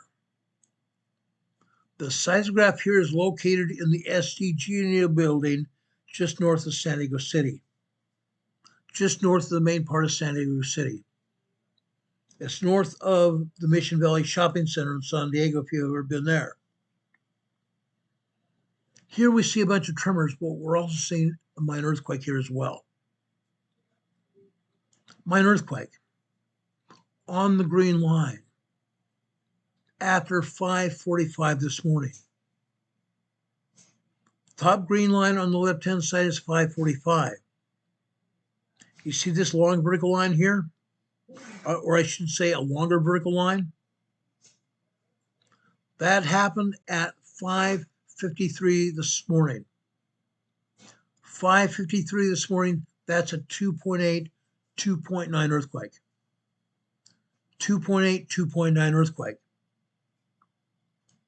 Then you see the red line beneath the 6 a.m. mark on the left-hand side. We come over here to the right on the red line. Here we're seeing a 2.0, 2.8, or 2.2 earthquake. 2.0, 2.2 earthquake here.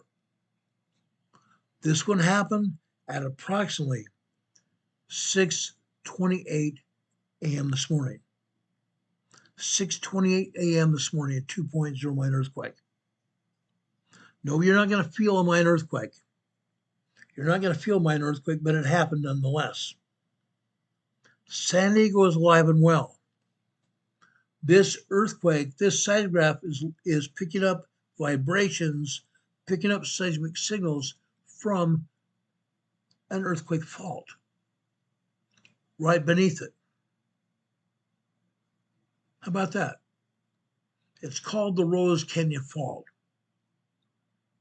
It's called the Rose Canyon Fault. The Rose Canyon Fault is a fault zone that runs out of Los Angeles. Runs out of Los Angeles. Okay? Think of Los Angeles where Los Angeles is. Okay? Just off the coast of Inglewood, California. Just off the coast of Inglewood, California. The Newport-Inglewood Fault goes out to sea. Out to sea, there's Rose Canyon Fault. It runs north to south from the Newport-Inglewood Fault. Runs south along the coastline, then it goes inland at about Encinitas, California, North San Diego County. Starts to go a short distance inland, then it runs along the coastline down south through San Diego and then back out into San Diego Harbor. This SDG building in San Diego City is picking up the vibrations, picking up the seismic waves from the Rose Canyon Fault. That's what's causing what you're seeing here on the seismograph. The seismograph is picking up the vibrations from the Rose Canyon Fault. The Rose Canyon Fault here in San Diego County is capable of a 6.5 to 7.0 earthquake. 6.5 to 7.0 earthquake. It's going to happen. It's going to happen. Now, folks, I talked about San Diego City before. Talked about about a month or so ago, I had one night I talked about earthquakes here in San Diego. They're happening all over San Diego County. The Newport-Inglewood Fault is going to shock San Diego in the near future. They believe that San Diego City is going to experience a 6.5, 7.0 earthquake as a result of the Rose Canyon Fault within the next 5 years. Within the next 5 years, guys. It's going to happen. Then I want to go out to the Imperial Valley. Imperial County, just east of San Diego County. East San Diego County. Out there we have the San Andreas Fault. The San Andreas Fault runs down the southeast side of Los Angeles, runs down into the Imperial Valley of California, becomes the Imperial County. The fault no longer is called the San Andreas Fault once it enters Imperial Valley. It's called the Imperial Valley Fault. The Imperial Valley Fault. But there's something important here. There's something very important. Before I show you the earthquakes here in the Imperial Valley, I want to bring up the USGS map here. I want you to see what is actually happening here in the Imperial Valley. Okay? But before we do that, let's briefly discuss what's going on down here in the Pacific Ocean. Look at all these earthquakes here. Look at all these earthquakes here, guys. You see an earthquake over here on the western side of the Pacific? Right there. This earthquake is a large earthquake down here near Hira, Japan. Hirara, Japan. This is north of Taipei, Taiwan. This is what they call the Ryukyu Islands, south of Japan. All the islands here belong to Japan.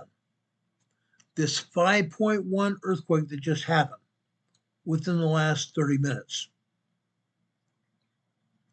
This earthquake happened at 6:36 p.m.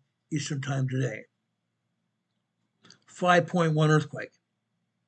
64 miles north-northwest of Hira, Japan.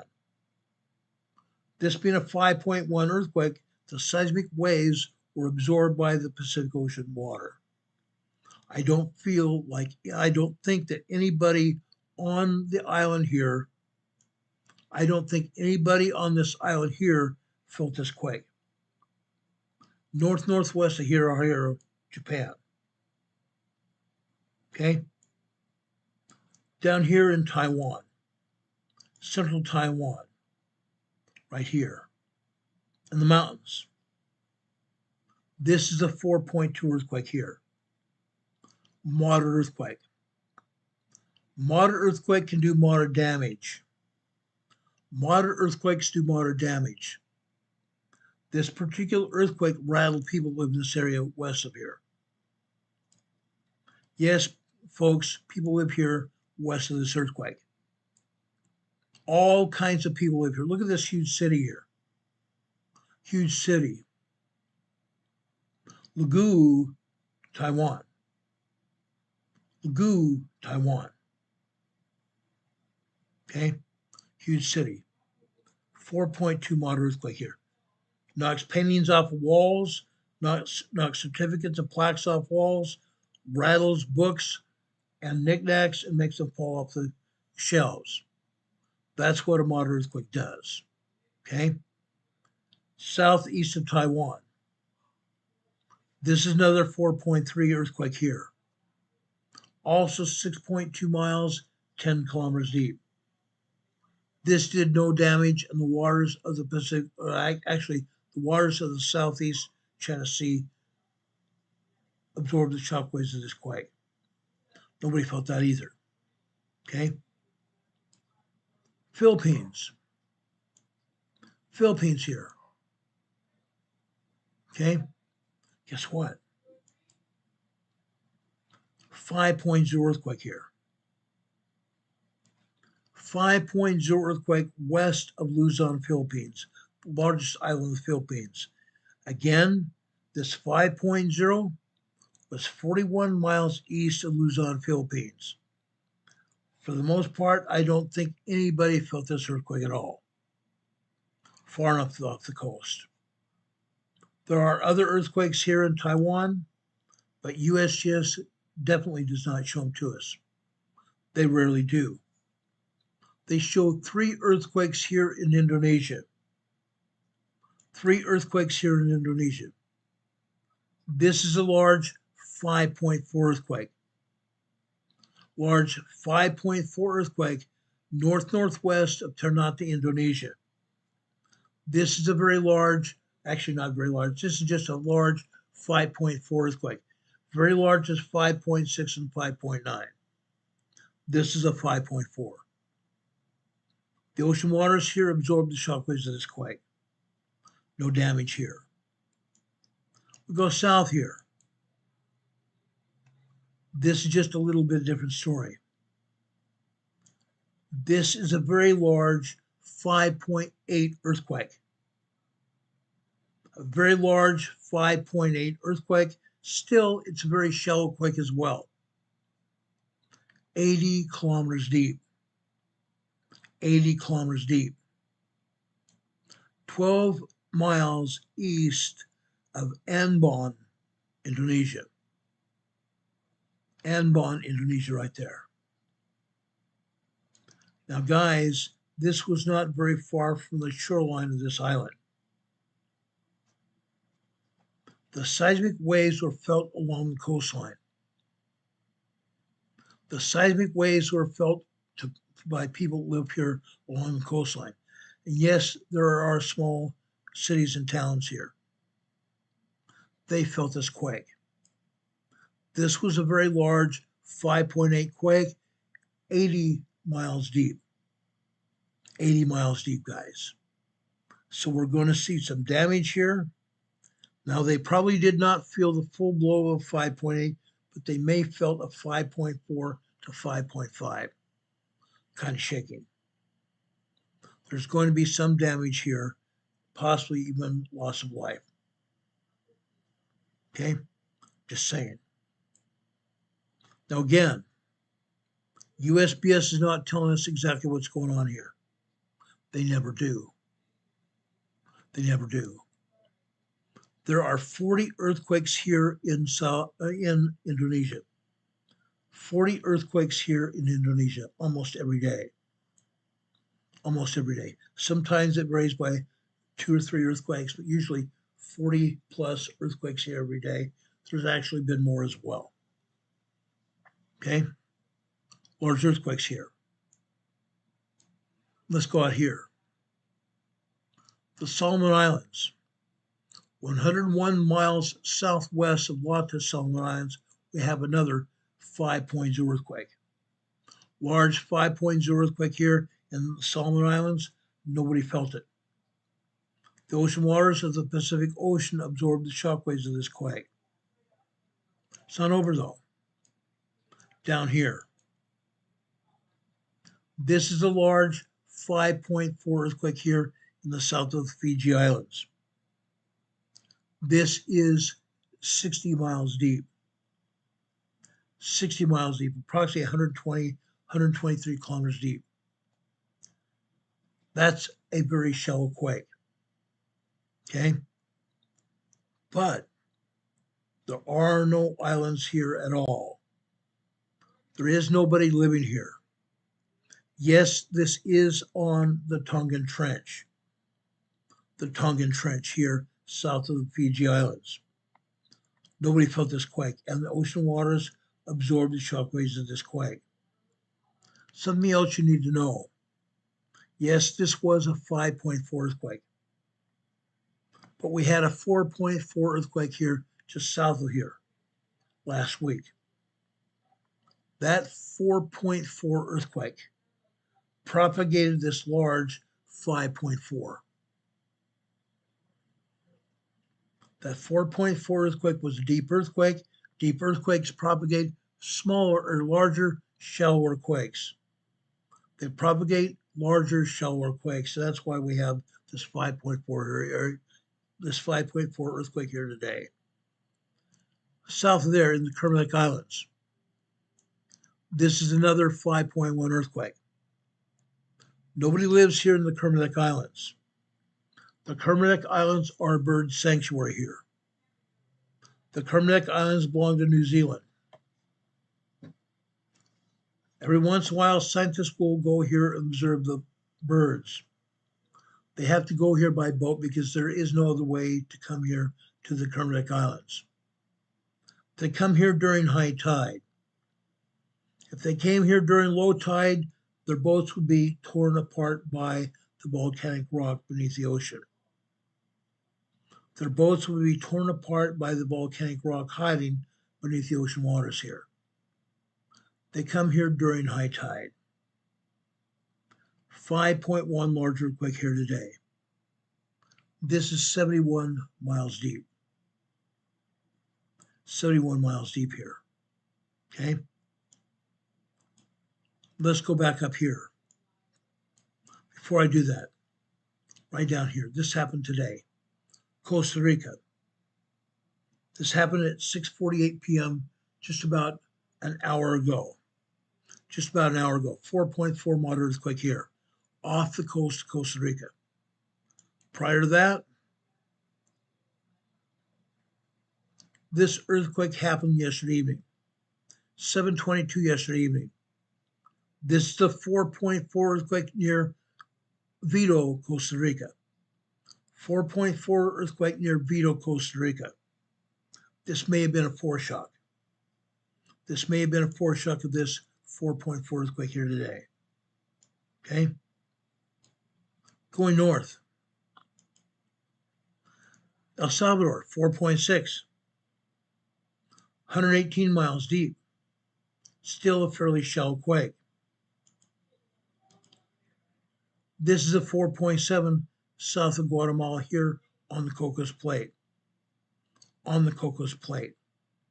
4.7 moderate, 4.7 moderate earthquake, 9.4 miles deep. Still a very, very shallow quake. There are 40 plus earthquakes here in southern Mexico. USGS shows us none. There are other earthquakes here in Central America. USGS doesn't show them. What a joke. What a joke. Let's go over here in the Imperial Valley. In the Imperial Valley, right here. Brawley, California. Good old Brawley, California. The San Andreas Fault and or the Imperial Fault goes right through Brawley, California. This is a 2.0 earthquake here in Brawley. This is the only other earthquake they show here in the interior part of Imperial Valley. They're not showing anything else. Why? There are over 500 earthquakes in and around the Imperial Valley today. Over 500 earthquakes, and they're showing us one earthquake. Now, just a couple minutes, I'm going to show you several earthquakes that hit right here. Bombay Beach, California. This used to be a spa.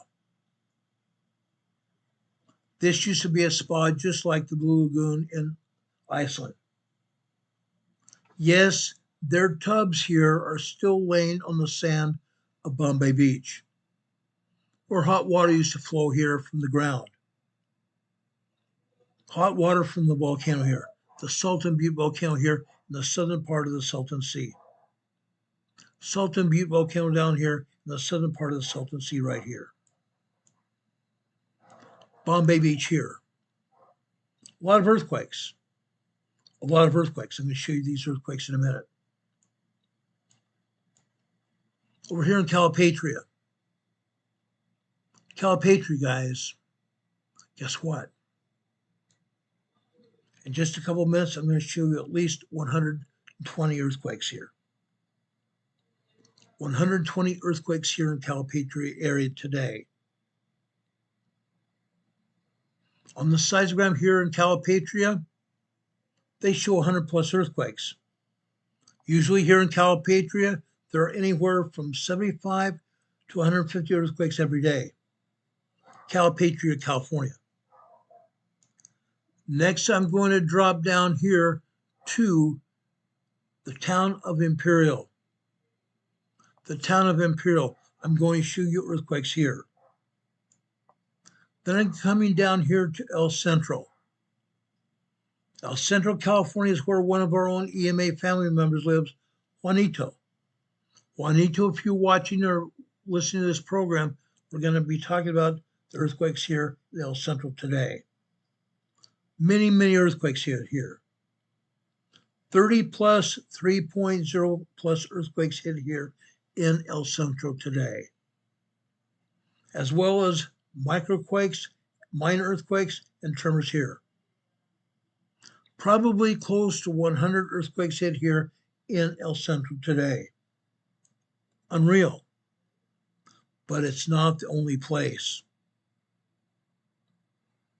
It's not the only place. I want to go over here to southeast Imperial County, to the town of Holtville. In a few minutes, I'm going to take you here to Holtville. I'm going to show you a whole mess of earthquakes that have happened here as well. Get ready, guys. We're going in for a ride here. Over 500 earthquakes a day happen here in the Imperial Valley. And USGS shows us one. And one other right here just happened. This earthquake that just happened is a 1.1 tremor here. 12 miles southwest of Ocotillo Wells. Ocotillo Wells is right here. There's a park here, Desert Park, Ocotillo Wells. This is a tremor. This is actually a microquake. This microquake is 8 miles east of Borrego Springs in the Imperial Valley. 0.8 microquake. This earthquake, like I said, just happened here. It's 12 miles southwest of Ocotillo Wells, and this is Ocotillo Wells right here. But again, they're not showing us everything. One other earthquake here in the foothills of the Chocolate Mountains here in the Imperial Valley. This also is another 0.8 microquake here. 17 miles, this is interesting, 17 miles northwest of Ocotillo. Northwest of Ocotillo. Interesting. But I'm going to show you earthquakes all around the Salton Sea now. All around the Salton Sea. Today. Let's go back here and show them to you.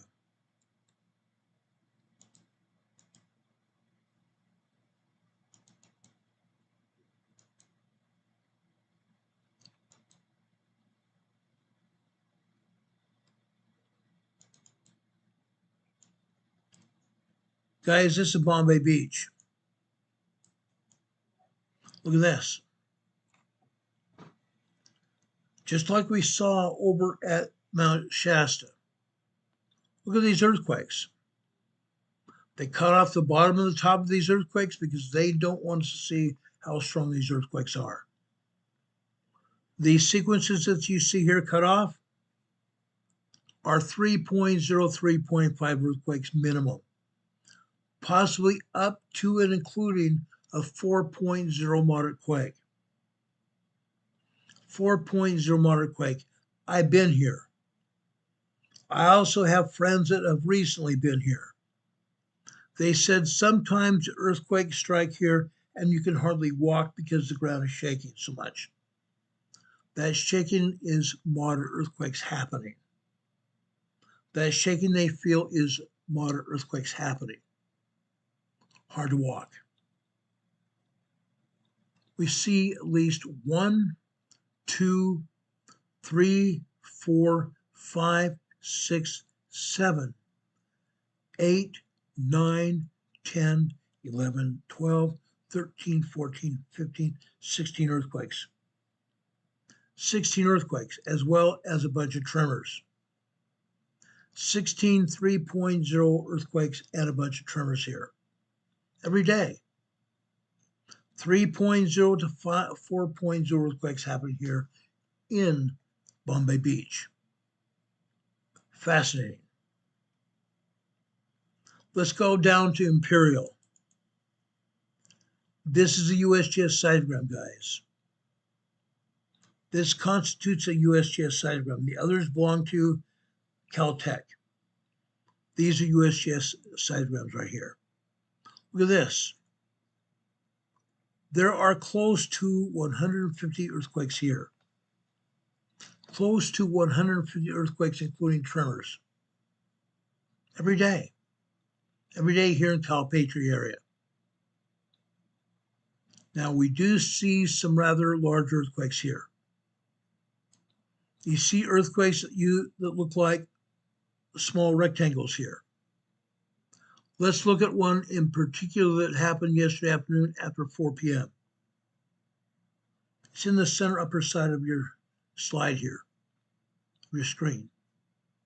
This shows at least a 2.6, 2.7 earthquake, but the sequence is cut off at the top and the bottom. This earthquake is a 3.5 earthquake, at least. Another one here.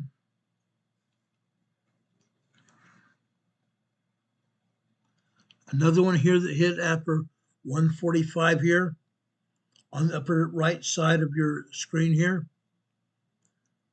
This happened after 1:56 p.m. yesterday afternoon. The top and the bottom was cut off here. This earthquake lasted 30 seconds. This was at least a 3.0, 3.5 earthquake as well. Okay? You can see other earthquakes exactly the same way. Over here on the right side, you see a thick earthquake here. This earthquake didn't stop here. As you can see, it's a 2.6, 2.7 earthquake here, but the top and the bottom have been cut off. This earthquake started again at 6:15 yesterday evening. It finished after 6:15 yesterday evening. This earthquake again lasts about 40, 50 seconds. 3.0 earthquake here at least, possibly larger. You can see 2.4 earthquakes here. You can see 2.5 earthquakes here. You can see tremors here. Every day, same old thing. In this case, after 6 p.m. yesterday evening, they turned down the seismograph. They turned down the seismograph so it doesn't hardly show anything going on. But you can still see some minor earthquakes hitting here and tremors as well. You still see it. But what happens after 4:45 this morning? Somebody turns up the seismograph, guys. Seismograph. Somebody turned up the seismograph. So it's actually showing more earthquakes. They turned down the sensitivity so it hardly shows anything. That means these earthquakes and tremors that made it through the turn down were actually larger than they're showing here. They were actually larger than they're showing here, possibly even upwards of 3.0 status here. 3.0 status after 1 o'clock this morning. Yeah. What happened after 4:45, 5 a.m. this morning? Look at all these earthquakes here. Look at all these earthquakes. The majority of the earthquakes happened today, after 5 a.m. this morning. That's because they turned up the strength of the seismograph, allowing us to see more information. Like I said, there's over 100 earthquakes here in Calipatri today. Fact. Fact. You can take that to the bank every day. Every day. Okay? There are more earthquakes than that. Let's go down to the town of Imperial. Look at this. Actually, this is El Centro. I'm sorry. Well, it's up. Let's show you El Centro. El Centro is having a bunch of 3.0 earthquakes. A bunch of 3.0 earthquakes. Some of these are even larger than that. For example, on the bottom right side on the blue line, That is much larger than a 3.0, probably a 3.2 earthquake. Probably a 3.2 earthquake. Over on the left-hand side on the green line, that is also 3.3 earthquake.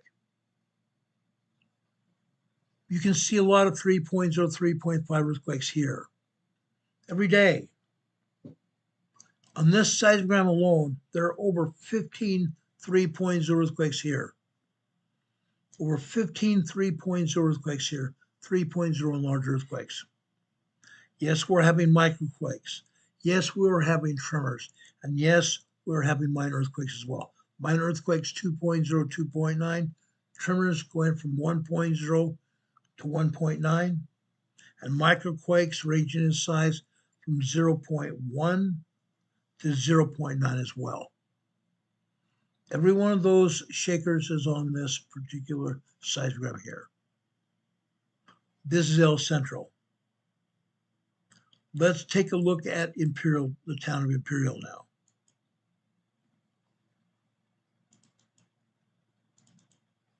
This is the town of Imperial. Usually we see more earthquakes than this. Yes, we're seeing some 2.4, 2.0, 2.5, 2.6, 2.7, and 2.8 earthquakes here. You see most of those on the green line, just above the black line here. Above that on the blue line, we see a couple 2.0s, a bunch of tremors. On the green line, you see a bunch of tremors building up to 2.0, 2.5, 2.7 earthquakes. Then on the next black line, 6:01 this morning, 2.5, 2.7 earthquakes. 2.5 earthquake after that, 5:01 this morning. After 5:02, another 2.5, 2.6 earthquake. And more tremors after that. 6:15 on the red line, more tremors. 6:30, more tremors. After that, all you see are tremors here. 0 or 1.0 to 1.2, 1.3 tremors here in the town of Imperial. Like I said, Imperial, Calipatria, El Centro have a lot of earthquakes. Let's take a look at Holtville. USGS showed that earthquake in Brawley. Let's take a look at Holtville. Good old Holtville. Oh, please tell me I've got Holtville here. Maybe I didn't. My bad here.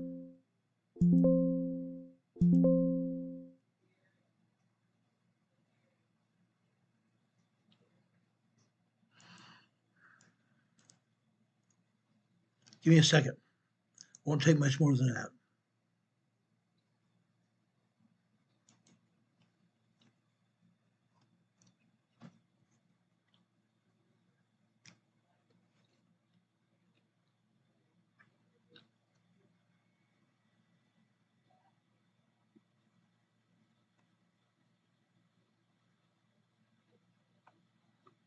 I thought I had a Holtville here.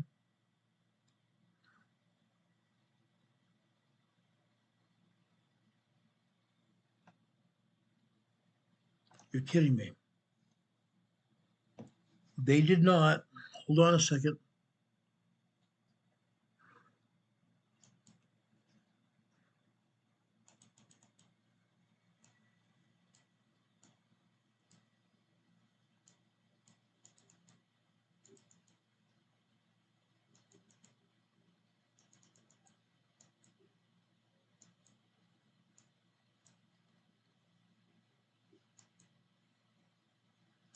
Give me a second here, guys. I'm trying to bring up Holtville.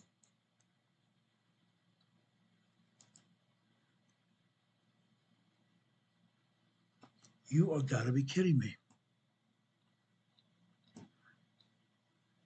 You've just gotta be kidding me.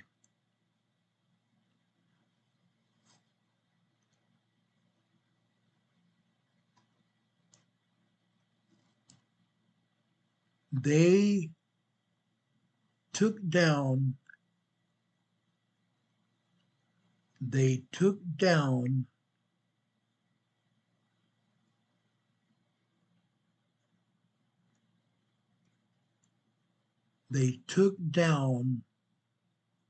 seismogram from Holtville, meaning they shut down the seismograph in Holtville, California.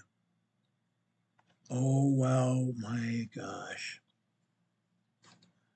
They shut down the seismograph in Holtville. It's no wonder I didn't have it on my plots here, on my data. They shut the thing down. Those dirty bounders. I can guarantee you there are earthquakes here in Holtville. I can guarantee it, guys. I've seen it before. There's probably 50 earthquakes in Holtville.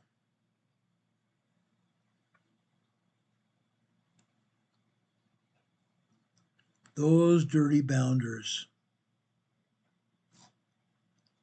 That just gripes me to no end.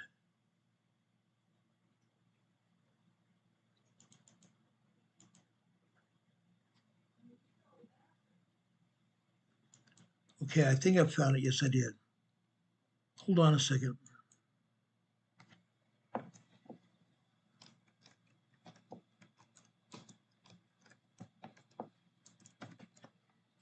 I found it.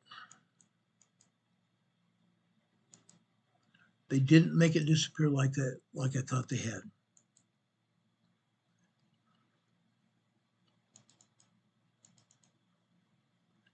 This is a seismogram here in Holtville, guys. This is in southeastern Imperial County. Look what's going on here. Yes, we have a bunch of microquakes. We have a ton of tremors. Probably over 150 tremors here. But we also have a bunch of minor earthquakes as well. 2.4, 2.5, 2.6, 2.7 earthquakes. Holtville, California. One of them happened after 4:20 this morning on the red line at the top. Excuse me. And then we have 2.0s after 8:15, 9:15 this morning. After 11 o'clock this morning, 2.0 earthquakes. After 1 p.m. here at the bottom right-hand corner, those earthquakes happen after 1:10 p.m. and 1:11 p.m. on the black line here. 2.4, 2.5 earthquakes here. Holtville, California, guys. All over Imperial Valley. Like I said, there are over 500 earthquakes here in the Imperial Valley every day. Every day without fail. Every day without fail, guys. It happens. They're here. They happen every day. Southern California has over 1,000 earthquakes a day. 500 over in the Imperial Valley, 400 in Los Angeles, 900 right there, and I believe it's well over 1,000 earthquakes a day in Southern California. Southern California. Northern California has its earthquakes as well. Don't ever forget Northern California. They have their share of earthquakes as well. It happens. It happens without fail. Now, unfortunately, there's some other things we need to talk about before we leave the air today. I talked about treason. I talked about treason 2 days ago. Some congresswomen, some congressmen from our U.S. Congress in Washington, D.C., they told our CIA, our FBI agents, they told our military members to disobey President Trump. They told them to disobey President Trump. Fancy that. That's treasonous, guys. Treasonous for our U.S. congressmen and women to tell our military members, our FBI and CIA that are sworn to obey the law of the land and follow the commander-in-chief. Makers are telling our military, telling our CIA, telling our FBI agents to leave, to not pay attention to Trump, not to obey lawful orders. They're calling them unlawful orders. Watch this. This woman is a sitting senator, Senator Lisa Slotkin. Watch this. Senator Alyssa Slotkin. Senator Mark Kelly. Representative Chris DeLuzio. Congresswoman Maggie Goodlander. Representative Chrissy Houlihan. Congressman Jason Crow. I was a captain in the United States Navy. Former CIA officer. Former Navy. Former paratrooper and Army Ranger. Former intelligence officer. Former Air Force. We want to speak directly to members of the military And the intelligence community. who take risks each day. To keep Americans safe. We know you are under enormous stress and pressure right now. Americans trust their military. But that trust is at risk. This administration is pitting our uniformed military And intelligence community professionals against American citizens. Like us. You all swore an oath. To protect and defend this Constitution. And right now, the threats to our Constitution aren't just coming from abroad, But from right here at home. Our laws are clear. You can refuse illegal orders. You can refuse illegal orders. you must refuse illegal orders. Okay? They're telling our military, they're telling our federal law enforcement to refuse orders from the commander-in-chief. He's not giving them illegal orders. He is not telling them to violate the law. Yes, an illegal order would be a violation of law, but he has not been saying that. He has not been saying that. President Trump has now given a retort to that. Listen to his press secretary. Listen to this.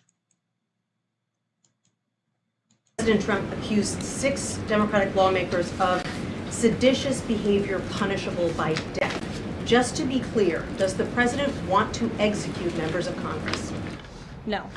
Let's be clear about what the president is responding to, because many in this room want to talk about the president's response, but not what brought the president to responding in this way.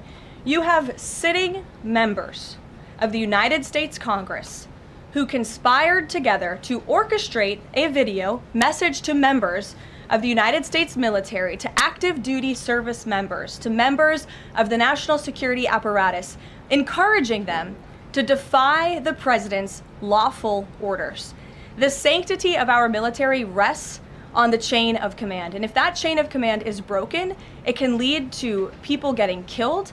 It can lead to chaos. And that's what these members of Congress who swore an oath to abide by the Constitution are essentially encouraging. We have 1.3 active duty service members in this country. And if they hear this radical message from sitting members of Congress, that could inspire chaos, and it could incite violence, and it certainly could disrupt the chain of command.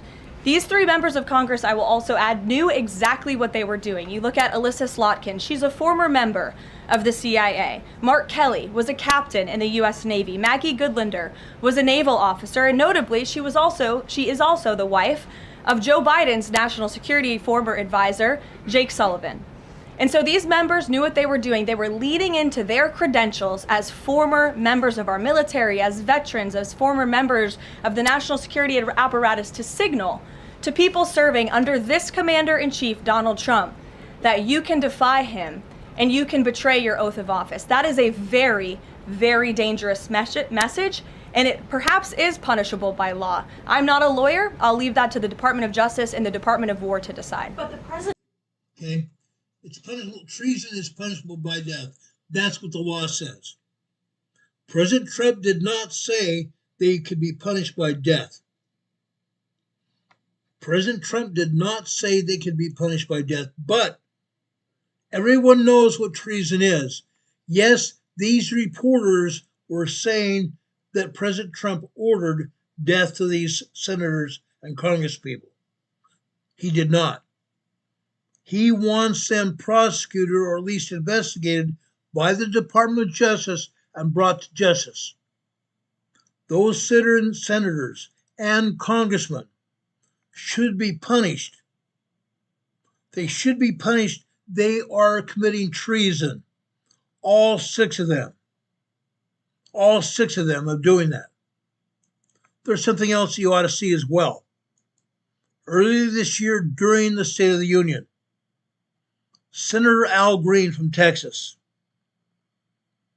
Senator Al Green got up during the State of the Union and proceeded to hammer President Trump. Incredible display of behavior. He had to be let out. He was stood up and let out of the Senate chamber because of his outrageous behavior. Today, he's calling for an uprising of the people. Watch this. Times of challenge and controversy, we stand for the remedy that can make the difference and maintain the democracy, and that remedy is impeachment. Impeachment. But that's not enough. That's not enough. Impeachment we must do. Impeachment is the indictment. So he must be indicted. Impeachment. But then there's a Senate. And the Senate has the opportunity to try the case. It is in the Senate that you get what? Conviction. Conviction. And when the Senate convicts, then the Senate has the opportunity to do what? Remove. Impeach, convict, and remove. That's why we are here today. And we're also here today to let you know that on Saturday. Okay. He's calling for an impeachment. He's also calling for a revolt for the people to march on Washington, D.C. this Saturday. This is a sitting senator. This is a sitting senator that went before the news media today with a bunch of citizens behind him calling for President Trump's 3rd impeachment. Calling for President Trump's 3rd impeachment. What a joke. Congress tried to impeach Trump twice before. They failed. They couldn't remove him from office because President Trump had not violated the law. And yet Congress is still trying to do it. All these damn members of the Democrat Party. They caused all kinds of hate during the last 3.5 months or 1.5 months. Caused all kinds of hate for 49 days.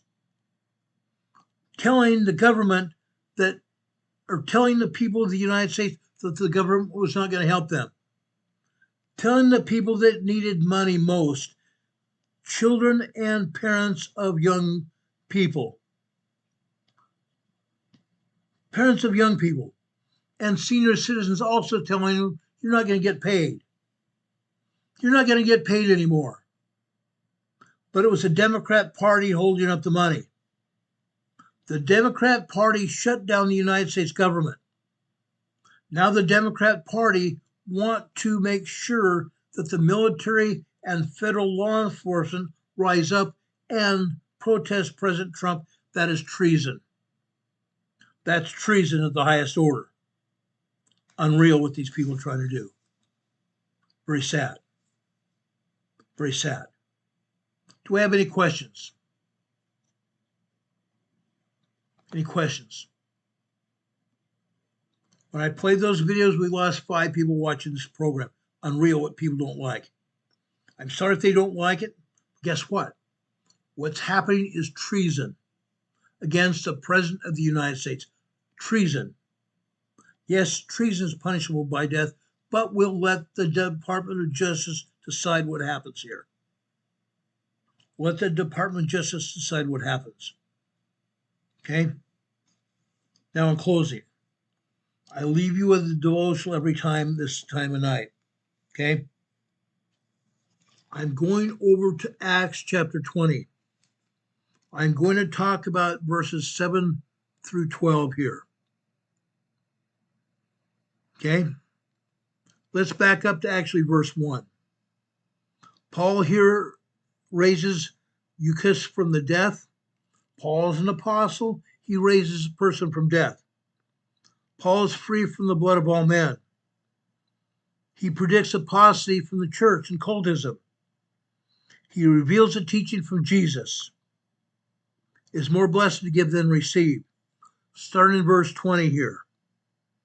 And upon the first day of the week, when the disciples came together to break bread, Paul preached unto them, ready to depart on the morrow, and continues his speech unto midnight.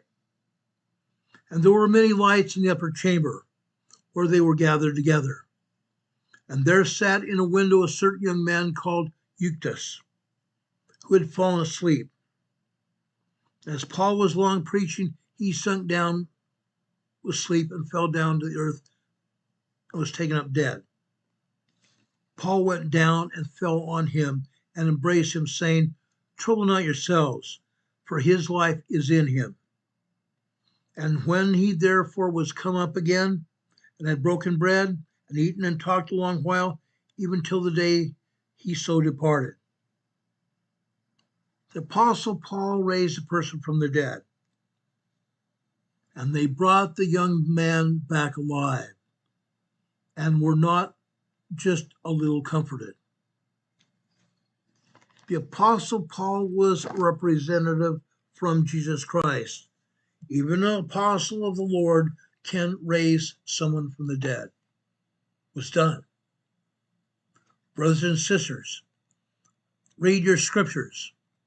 I am begging you, read your scriptures and find out the truth of the Lord Jesus Christ. Read your scriptures. No matter what else happens in our country, no matter what else happens because of what's happening in our country around the world, things do happen. But the Lord and the Savior Jesus Christ is coming back. He's coming back. His second coming is near. Find out yourself who Jesus Christ is. Find out yourself. And find a testimony of the Lord Jesus Christ within yourself, and then worship him.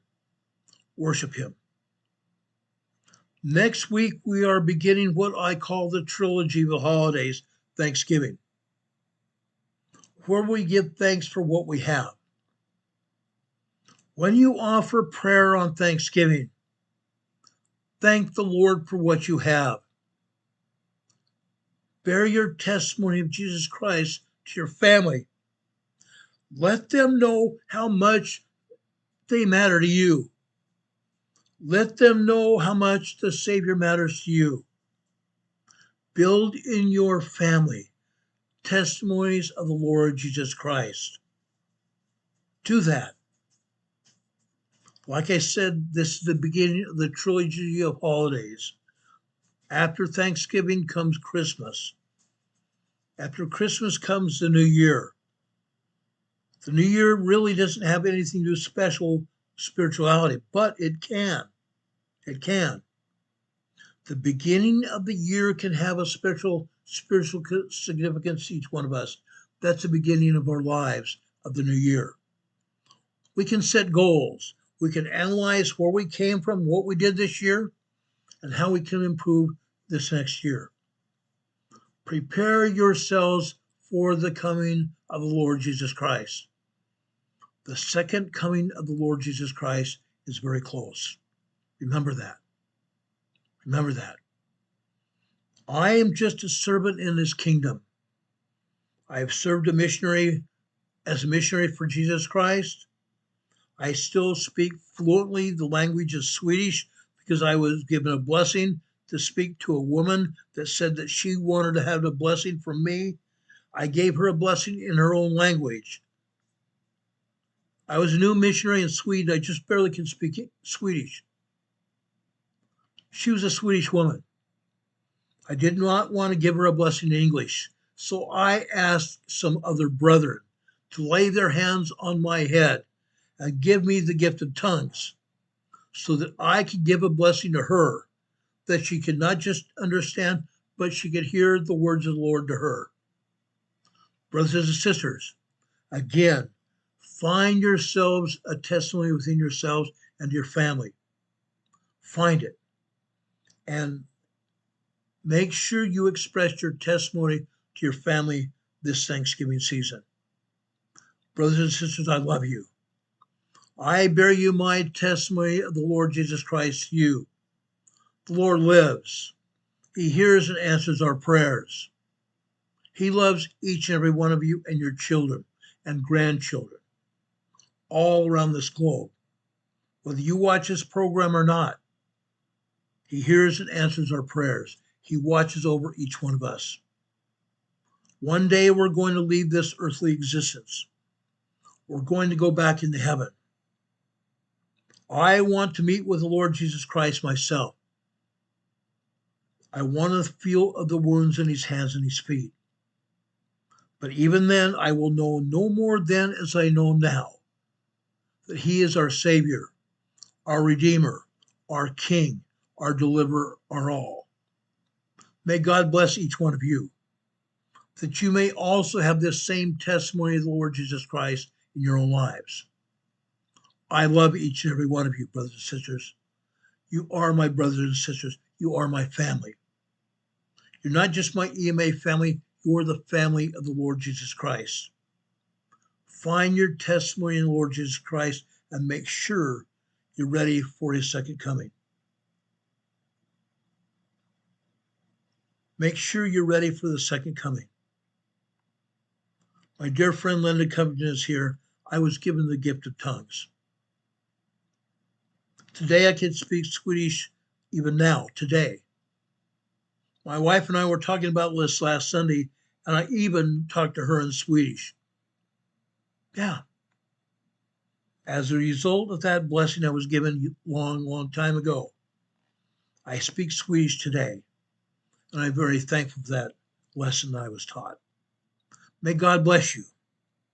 May God be with you this day and always.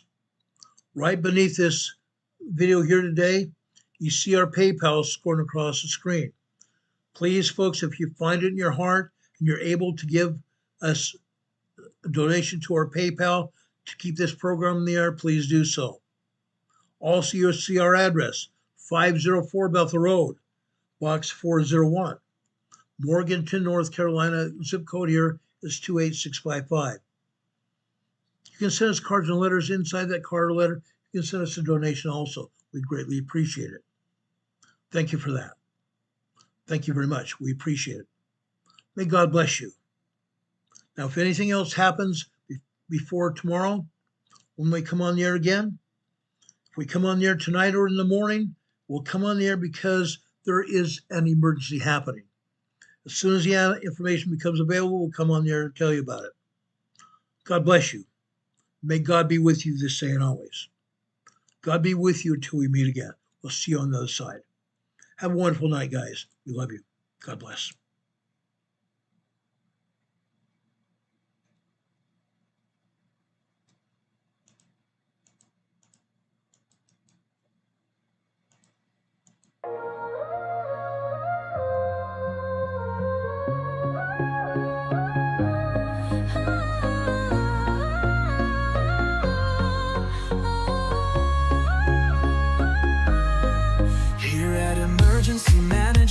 Associates, we're dedicated and true,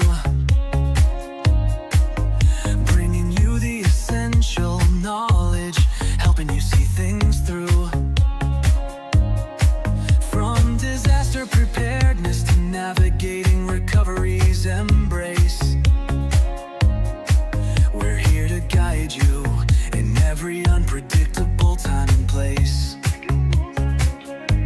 We break down the complex, make it easy to grasp and absorb, sharing strategies for safety, the vital lessons you can't afford to hoard. So thank you for watching, and thank you so much for your sub. You're a key part of our growing family, a member of our knowledge club. With every like, every share, and every comment you send our way,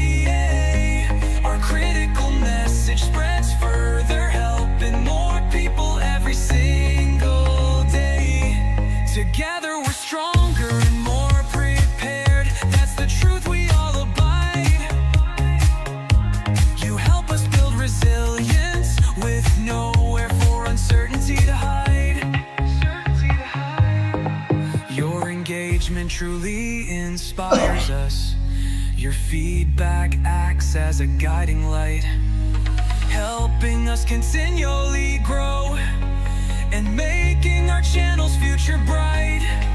We're always learning, always striving to be better. Bring you the most up-to-date information, no matter the weather.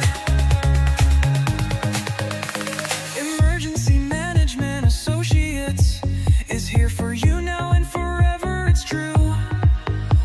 Keep watching, keep learning, because we truly appreciate all that you do. Thank you.